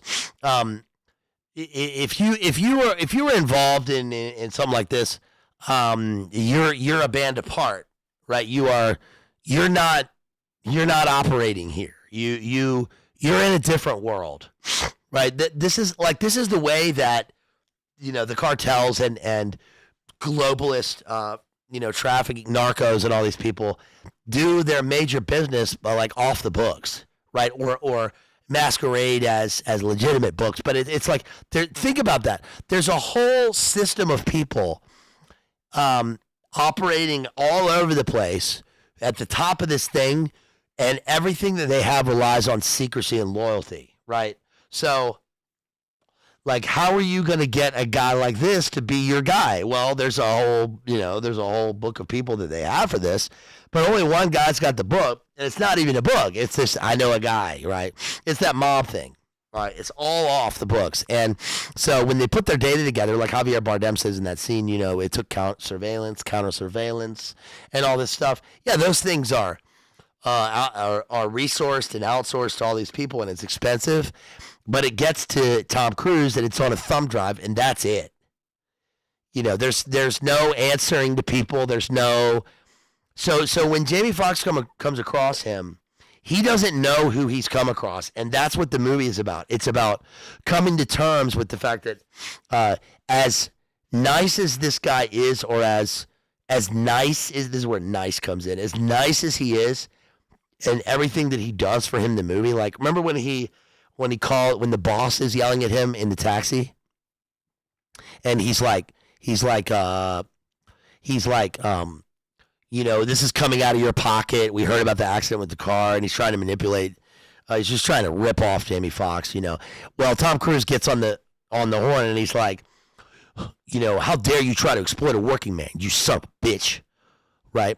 Your accident liability umbrella covers this. All that. He's got all the language. All that. He knows how to operate in this thing. And all the favors that he does for Jamie Foxx are just for forwarding the momentum to take care of his hit list and leave. He has no intention of letting him get through this. It's like when Jamie Foxx says, I promise, if I'll just leave, I won't say anything. And Tom Cruise is like, oh, okay, you promise you won't say anything? Get in the fucking taxi. Right? It's very well done. He has a humor and a way of operating that's just different. So he gets through all these people. He realizes he's taking out a bunch of people that are all going to be witnesses. These guys are all snitches on the cartel, and the Colombians from Cartagena have sent Tom Cruise to clean up the mess. Right? He's taking out the garbage, and the final person that he's got to get, of course, is going to end up being Jada Pinkett. She's a lawyer. She's a prosecuting attorney. And that's the way that movie kind of ties up. L.A. is like a big circle. And that goes in with the theme of where Tom Cruise, Vincent, when he first meets him, he says, I hate L.A. I try to avoid this place. Every time I heard a story about a guy who got on the subway here, and he was dead, and he rode the subway for a few days before anybody even knew he was dead. That's really telling in this film. Because, first of all, the circle is completed at the end of the movie because they're literally on a circle, right, on the subway. It's subterranean. And also because Tom Cruise ends up in that position. His last words in the movie are, do you think anybody will notice? And he dies, right, on the subway. But also because he's trying to close up the circle of snitches, right, for this thing. And also there's an irony in the fact that he avoids LA because of the inhumanity when he is pure inhumanity. He is totally cold and this guy is a shark swimming in a sea of sharks. He's there to consume and swallow the detritus. He's there to swallow the other sharks. When he gets to the club scene at the end, fucking awesome scene, dude. Paul Oakenfold song playing. He gets into this club, and the way that he walks through the club and neutralizes the bad guys, takes out the Colombians who are supposed to watch him and kill him if anything goes wrong, takes out the Xi Jinping guy up on the dais, right? He does double taps and a headshot. He's very professional. All that stuff he can do hand to hand, knife wounds, retractable club, gunshots, avoids indiscriminate fire in the club, gets out of the place, gets back in the taxi, fires in public, nobody even notices. They don't even notice. He's the gray man, right? So, I think that that it's an awesome movie. It's very well done, and of course, Max, does his best to he's simple. I mean, the scene that's particularly bad is where they go and he visits his mother, and this is harsh because his mother is talking. He goes, why are you talking about me like I'm not in the room? And she goes, why is he saying that? Like, and he's not even there. That it's like, dude, this is harsh. I see why you're like this. It's terrible. That's harsh, but she pays more attention to this guy than her son, and whatever. That's a complex thing. But Max uses that situation to grab the bag and get out and to destroy the hit list. He thinks he can save these people, which is noble. And then at the end, of course, he goes to save Jada Pinkett. He wants to save this woman that he kind of has fallen in love with, even though he's the taxi driver. And she's the big lawyer, and she's kind of, she's patronizing when she's talking to him and all that stuff. But he's got his island limos, and he's got his picture. Just like, remember in Thief, oftentimes in Michael Mann films, we'll have a character who has a montage or not a montage, a collage of images thrown together on a physical piece of paper to remind them of what their goal is, but they never achieve it. They often rip it up or throw it out. Right, which is is a kind of commentary on you have to go out and get these things. You can't. You got to make this happen, and oftentimes this is an idealized physical image of what life is like. But we it's more complex than that. Well, Max tries to do that. He tries to save the girl, but he cannot compete with Vincent. But in the end, he wins, and it's actually just that Vincent. Tom Cruise is kind of it's his own. He actually eliminates himself. His nihilism, his lethality. I mean, you're gonna die by the sword, and he knows that. And just like in Last of the Mohicans, he sort of takes it. He stands up and he takes it. Probably the most interesting part of this scene on the subway at the end is where he has the gun in his hand and he goes to reload, and he's out. He's no more clip, right? No more. It's over, right? You got an empty chamber and it's over. He's the samurai who's lost his sword, or the sword is now going through his heart, or where a heart was. Klon, yeah, she indicated an interest for him. Yeah, that's true. But it was odd. Maybe you know what that was? I bet that I know what I just figured it out. I know why it was patronizing. It wasn't the character. I bet you that the character was written to have a sincere interest in him. Cross classes, right? She's obviously a different class than him, but maybe she comes from the same place, but she liked him, she saw that. I bet you the alienation comes from Jada Pinkett, the actress. I bet that's where it came from. I bet that's why it's uncomfortable in the taxi at the beginning, why you don't believe. I bet that's why it's not believable that she has an interest in him. I bet it's because of her, not the character she's playing. What do you think that's true? You guys think that's true? I think that's probably true. Right? She's she's lying. It's not the character lying, it's her. It's her. She would do that. She would do that. She would be the one to be the alienating person there. She would be the one to do that. You remember her thing? Yeah, the first time I saw Tupac, at my school in Baltimore, I knew he was popular and I was popular. So, we were right for each other in that moment. Remember she said that in an interview? Fucking, what are you talking about? No one knew you. You saying when Tupac walked in that all eyes were on you? Come on. Get the fuck out of here, dude. Get the fuck out of here. No one believes that. No one believes that. But that's what she thinks, and I bet that was her in that scene. Because Jamie Foxx is great in this movie. He's sincere. Jamie Foxx is who knows about now? But Jamie Foxx, I like him in Ray. He's great in Ray. And I like him in his movies. He's a good actor. He's sincere. That's an example of an actor who plays for truth, and I don't mean that in a wanky sounding way. I've already explained that, but this character, he is certainly spectral, and he's gamma, and he's the opposite of Tom Cruise, and that I think that's actually hard to do in the film. That would be hard to achieve in a believable way, but you believe him because there's a mixture of uncertainty and not knowing who he is and whether he can do these things. Remember when he has to go in and he has to fake being the guy? He has to fake being Vincent to Javier Bardem, and he says, I'm Vincent. And you don't believe it, but you believe that the characters are uncertain about whether he is or isn't, and that this could just be a role that he's playing as Vincent to get into the club. Like he's wearing a hoodie and stuff. It's like, no, actually, that actually makes sense because if Vincent is the hitman and he walks in like Tom Cruise, everybody's going to know it, but he's not hiding from these guys. That's not hiding from them. He's a gray man in terms of society, where no one recognizes him. But when he goes into the club full of the narcos, they're going to know that it's him right away. But if it's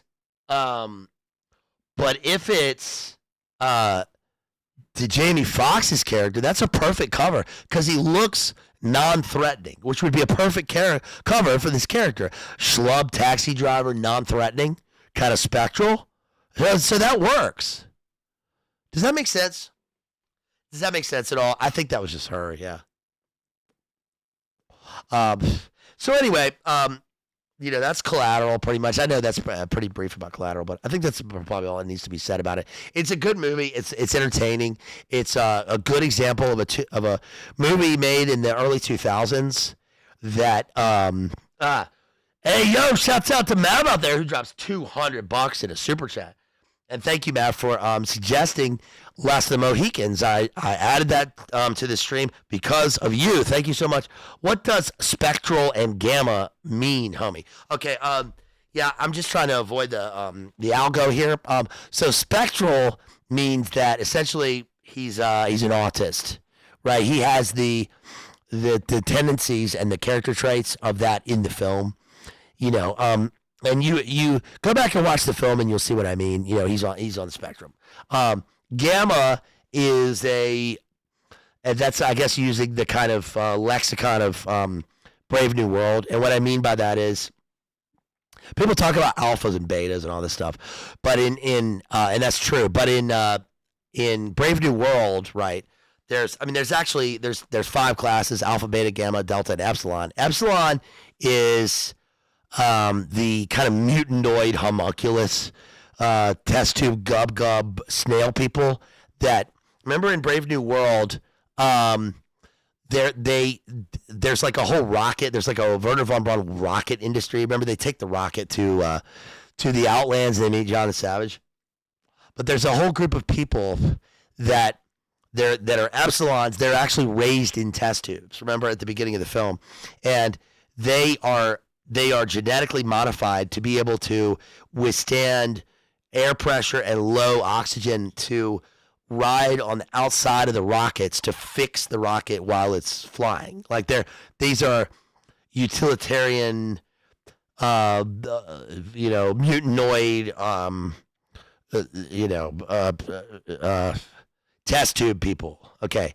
And the gammas are, 2 classes above that, but they're just, it's kind of, they're soy and slave slop pilled.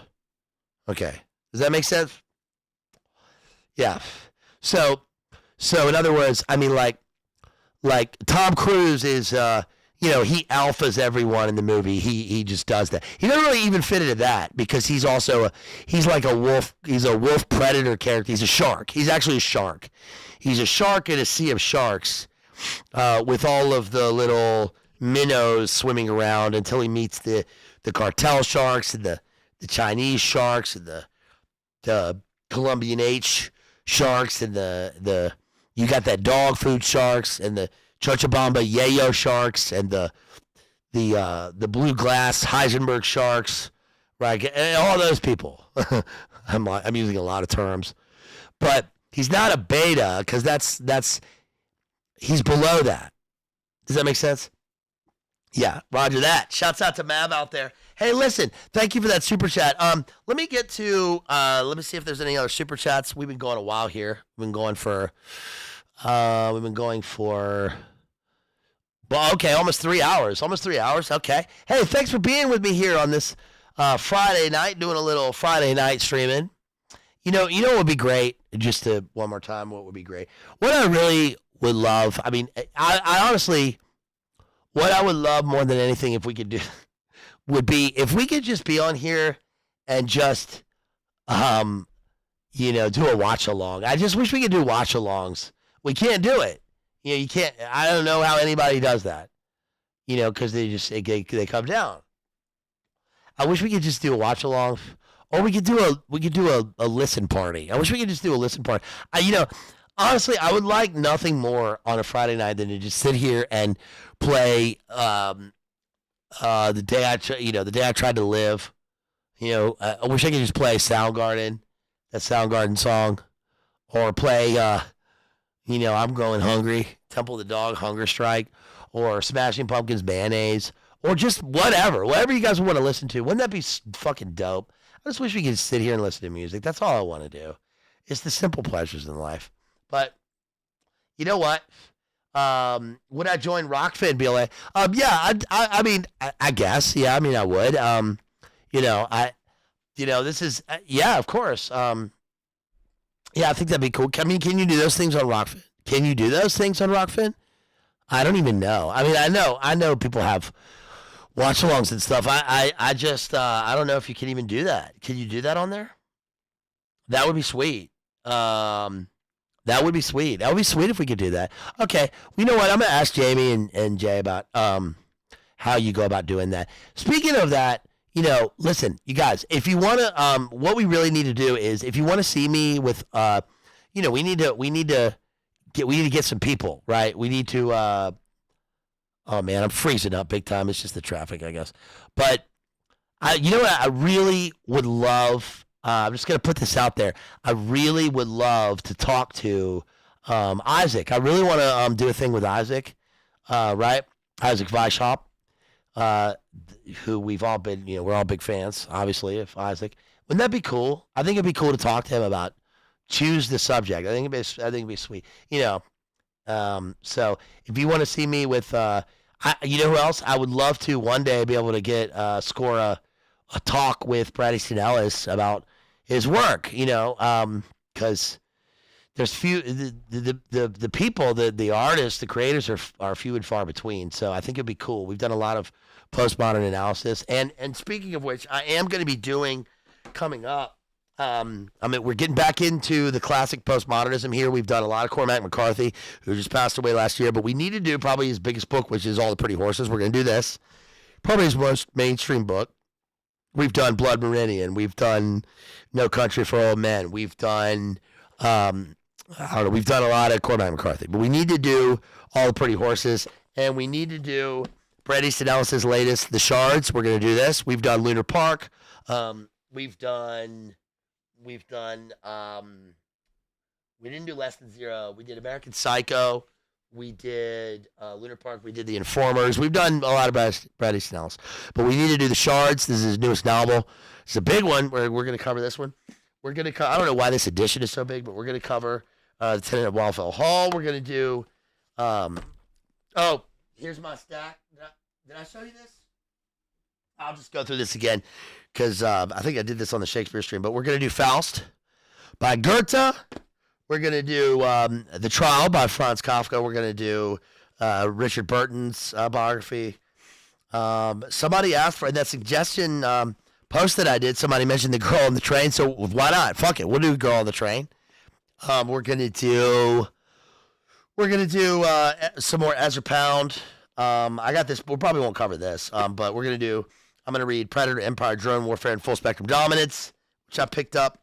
I'm reading a book. I'm about to read a book on the Duke of Windsor and the Murder of Sir Harry Oakes. I got a signed copy. Pretty good. We're going to do that.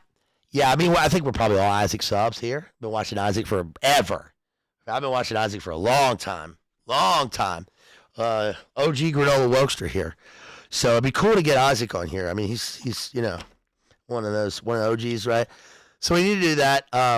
So if you got a suggestion for a work or you want to sponsor a stream, listen, if you want to sponsor a stream, drop a fat chat, $100. Please do that in PayPal, Cash App, Venmo. Okay. So that will get to me because I don't, otherwise 30% gone and got to wait a month and a half. So that really helps me out. I still need to get more books. You can support me. Help me get through the end of February. Support all our friends out there. It was great to do that stream with Jerry and Maddie last night. Let's look at some super chats real quick before I go. We've been going almost 3 hours here. Have we been going 3 hours? No, we've been going 3 hours solid. Yeah, so let's look at some super chats here. Give me a second while I pull this. Probably going to freeze. I'll pull this up. And make sure that after the stream is over, you guys, you people out there, you beautiful special beings, that you like and share and you leave a comment afterwards. Okay. And tell me what movies you're going to watch soon. Maddie and I are going to do the wrap up to True Detective Season 4. We're going to do that on Sunday night on his channel. So that'll be fun. And we got more membership streams coming up. Please grab a membership if you would like to do that. There's $5 a month. There's also PBR Street Gang Almighty. It's like $20 a month. And let's see, Mav dropped $200. Answer that question. Thank you again, Mav. MAV. Shouts out to Naylor who drops $20. Mark Turner, $20. Thank you so much. Ortho Eric dropped $1.99. Sonic Limeade Fun. Shouts out to Mark Turner who dropped $30. BLA got me crushing Red Bulls. Shouts out again to JW who dropped $10 because she got a great ass. And you got your head all the way up it. You got a big ass peacock right here. What are you gonna Jimmy G-Man badge? Albert, what's wrong with you? You dragged me here. We get you for smuggling cigarettes up from North Carolina 6 months ago. What are you, a monk? I got a woman. Shouts out to Tori Hanzo who drops $25. We'll take a kid that's not so desirable. I don't remember where that's from. Shouts out to Tori for that $25. Thank you so much. Shouts out to Circle G who sponsored that last stream we did on Shakespeare. Thank you so much. He drops $5. Anyone likes movie watches? But I do. I'm wearing a Hamilton Interstellar now. Movie watches. Wearing a Hamilton Interstellar now. Want a Seiko Willard. Anyone else ever bought a watch because of a movie? Yes, I think there's a lot of that. Circle G, there is a lot of that. That's interesting. You do that. I think that's cool. That's fine. I'm actually more of a movie sunglasses guy. I've gotten a lot of sunglasses because of probably the best one I had of those was when I watched Ocean's 12 of all things. Brad Pitt wears a pair of 55 DSLs in that, which is a side company from Diesel. I've always liked Diesel, especially in the 2000s. I like Diesel watches, and Diesel used to make great jeans. There's a pair of Diesel. I had a pair of Diesel leather shoes that were cool. That was big in the UK. But the pair of sunglasses. There's two pairs of sunglasses from movies that I would get right now if I could. One is the pair of Dunhills that Hugh Grant wears in. What was the spy movie that he did? They're doing that spy movie right now based on the Long Range Reconnaissance Group, which became the SAS. But the one with Hugh Grant, the last one, which is not bad, and he wears a pair of sunglasses in that are cool. And also, do you guys remember Red Sparrow? Do you remember Jeremy Irons' swagged out post-Soviet uniform drip in that movie? He's got the dopest sunglasses, dude. He's got a pair of fucking rockin' shades in that movie, like gold drip. I would love to get those. So Yeah, shouts out to Circle G. Watches are a big product placement in movies, for sure. And the Bond movies show you that. They always do. What's the one they always wear? If I could get any watch, I would actually get a Tudor watch. You know Tudor? Tudor is a side company from Rolex, and I like Tudor watches. I like things that are slightly off. I think that's cool. So yeah, shouts out to Circle G for that. And let's see. Yeah, that's it for that one, I think. And then let's see if we got any more super chats from Cash App, PayPal, Venmo, because those help out. Hey, yo, shouts out to Ash. Shouts out to Ash out there. Thank you so much, Ash. Ash, ASH, drops $10 for shouts out to UBLA. Thank you for sharing. Hey, thank you so much. Thank you so much. Thank you so much, ma'am. Miss, I really appreciate that. I really appreciate that, AD. Thank you so much. Really appreciate that $10 on Cash App. Hey, thank you. That means a lot to me. Really appreciate that. Thank you again to our homeboy Danny F out there who dropped $5 earlier. Thank you so much. Hey, oh, look at that. Our homeboy Evan T drops $20 on PayPal. Crockett Sig 552. Man has great taste. Yes, Michael Mann does have great taste. And Crockett is fucking dope, dude. I mean, like, is anybody cooler than Don Johnson in the 80s? I mean, just, he's cool. He's a dude. He's full on dude in a white Ferrari, right? He's got those espadrilles. He's got that 80s Florida vaporwave drip. He's got that, but he's got those pleated pants. Pleated pants. I like pleated pants. They need to come back. I'm tired of flat front khakis. Fucking tired of that shit. He's got, he's got that. He's got those shades. He's got those Wayfarer. He's got that mullet later on, right? I mean, plus his name is Don Johnson. It's a pretty Chad name, right? Don Johnson. That's cool. Sonny Crockett. Sonny is a badass. That's Sonny, right? James Caan in Godfather. That's a cool name. Tubbs. Ricardo Tubbs is a cool name. Ricardo, first of all, is a cool name. Ricardo is a sweet name. I like the name Ricardo. That's pretty sweet. So yeah, listen, you guys, if I missed one or if I didn't get to you, please, I will get to you on this next stream. I will definitely give you a shout out if I missed you. And if you want to sponsor stream, please drop it on PayPal, Cash App, or Venmo using the links in the channel description, in the video description. They're in every video. All of my look. I think people you might. It's not a big deal, but if you go to my video, if you go to my streams and you click the little down button, you will see that I always write a brief intro analysis for every stream. Usually, and the literary streams. I mean, I think that's probably the best part of the stream. I'm probably prouder of the intros, because I use citation, I cite, reference, interpret. I write a thesis for every literary work that we've done, every explication. I drop the links. I drop full-on citations and quotes from everything. So I'm probably prouder of those than anything. But they also have the links for for all the support on there every time. They're on there every time, so you can click on those. They're also in the about section or of all the streams. You can also email me at madmaximalism with 2 X's at gmail.com. Drop me whatever you want. Talk, send me a comment, ask me a question, send me a whatever. The intro music. Thank you, Mark Turner. Intro music is sick, dude. It is, because that is our homeboy Rookshg, ROOXG. His links are also in every video description. I always make sure to cite our homeboys. And Rookshg is very kind to let us use his music. He's got a new song dropping on Sunday. Go to Rookshg, sub to his channel, buy his music on Apple Music, Spotify. Check him out on SoundCloud, on Bandcamp. Look at him on Instagram. He's on everywhere. And make sure you tell him that I sent you, because we want our friends to blow. We gotta uplift. We gotta lift up our friends. Okay.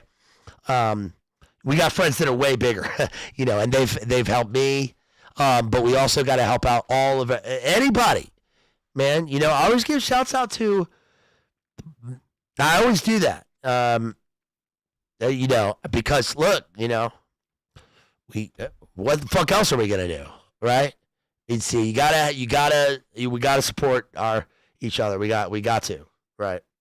That's what's more. There's a lot of bullshit, right? But we know when we get the real ones. Yeah. Hey, shouts out to Mav out there who drops another $100. HBO man, luck.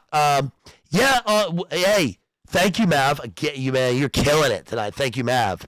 Thank you, Mav, a special being. And man's luck. He also did the one in Tokyo. Is it Tokyo? Not Tokyo Vice. It's Tokyo. Is it Tokyo Vice? It's Tokyo something. Tokyo Story. He did that one. We're gonna hold out for Michael Mann's Heat 2. I think it's gonna be good. And who did Ferrari? Remember Ferrari was the movie in Entourage? Remember that? It was the fake movie they made in Entourage. I loved Entourage, the show, by the way.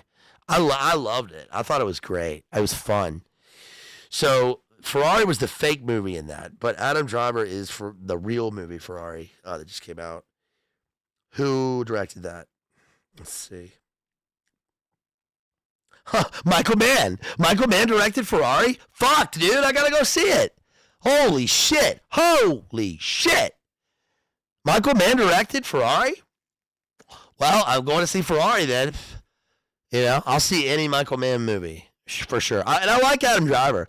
Did you know that Adam Driver's character in Girls was based on Sam? Sam said he heard that, but it's probably true. That's kind of like, the movie Rounders with Fat Damon and Edward Norton? Did you know that movie's based on Norm? Did you know that? I don't know if it was written based on Norm. Like if they wrote it and they were like, oh, this is Norm, and then they changed it to Matt Damon. But it's certainly Norm's story, and I think it was inspired by stories about Norm. Because Norm was, he was great at playing cards. He was a card counter and all that shit, but he could do that. And I think that, and he knew a character. He talks about it in his. Remember, we did the Norm stream, right? She was washing her big ass in the sink.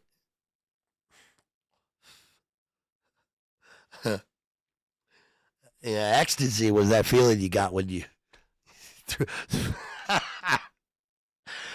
John Connor is what I'm talking about. Okay, that's about it, guys. Special beings. I'm gonna play us out here with Sting and cut off his new album. I love y'all. Thanks for hanging with me on this Friday night. Don't forget to come back on Sunday to Maddie's channel for the True Detective wrap-up. Check out the stream I did last night with him. Make sure you go to TNT Radio, and when it comes out, I'll put the link up, and you can check out the interview that we just did on the final segment. It's a weekend. You guys, we got to get through February. Man, it's a long fucking month. Dude, they only added 2 days, and it's a long. How can it be 2024 and they still have months with 2 days and there's 365 and a quarter day in a year? Doesn't that seem fucking weird to you? Didn't that seem weird? Like if the math. Okay, one more thing. If the math people are so, I don't know shit about math. Okay, and I know it's the revolution around the sun and all this stuff, and I'm not trying to be glib, but what I'm saying here is that how can there be a quarter of a day left over and all that? What are they doing? They can't figure that out? What is that? What are they doing? Why is there a quarter of a day left over and then they do a fucking leap year? And also, why is the leap year, why do they call it a leap year when it's the 1 year out of 4 when they don't leap over the days? When they actually do the days. Does that make sense? What? Well, wouldn't the leap years be the other 3 years? They leap over the days. What? Maybe I'm just this beautiful slow boy. I don't know. What the fuck are they doing?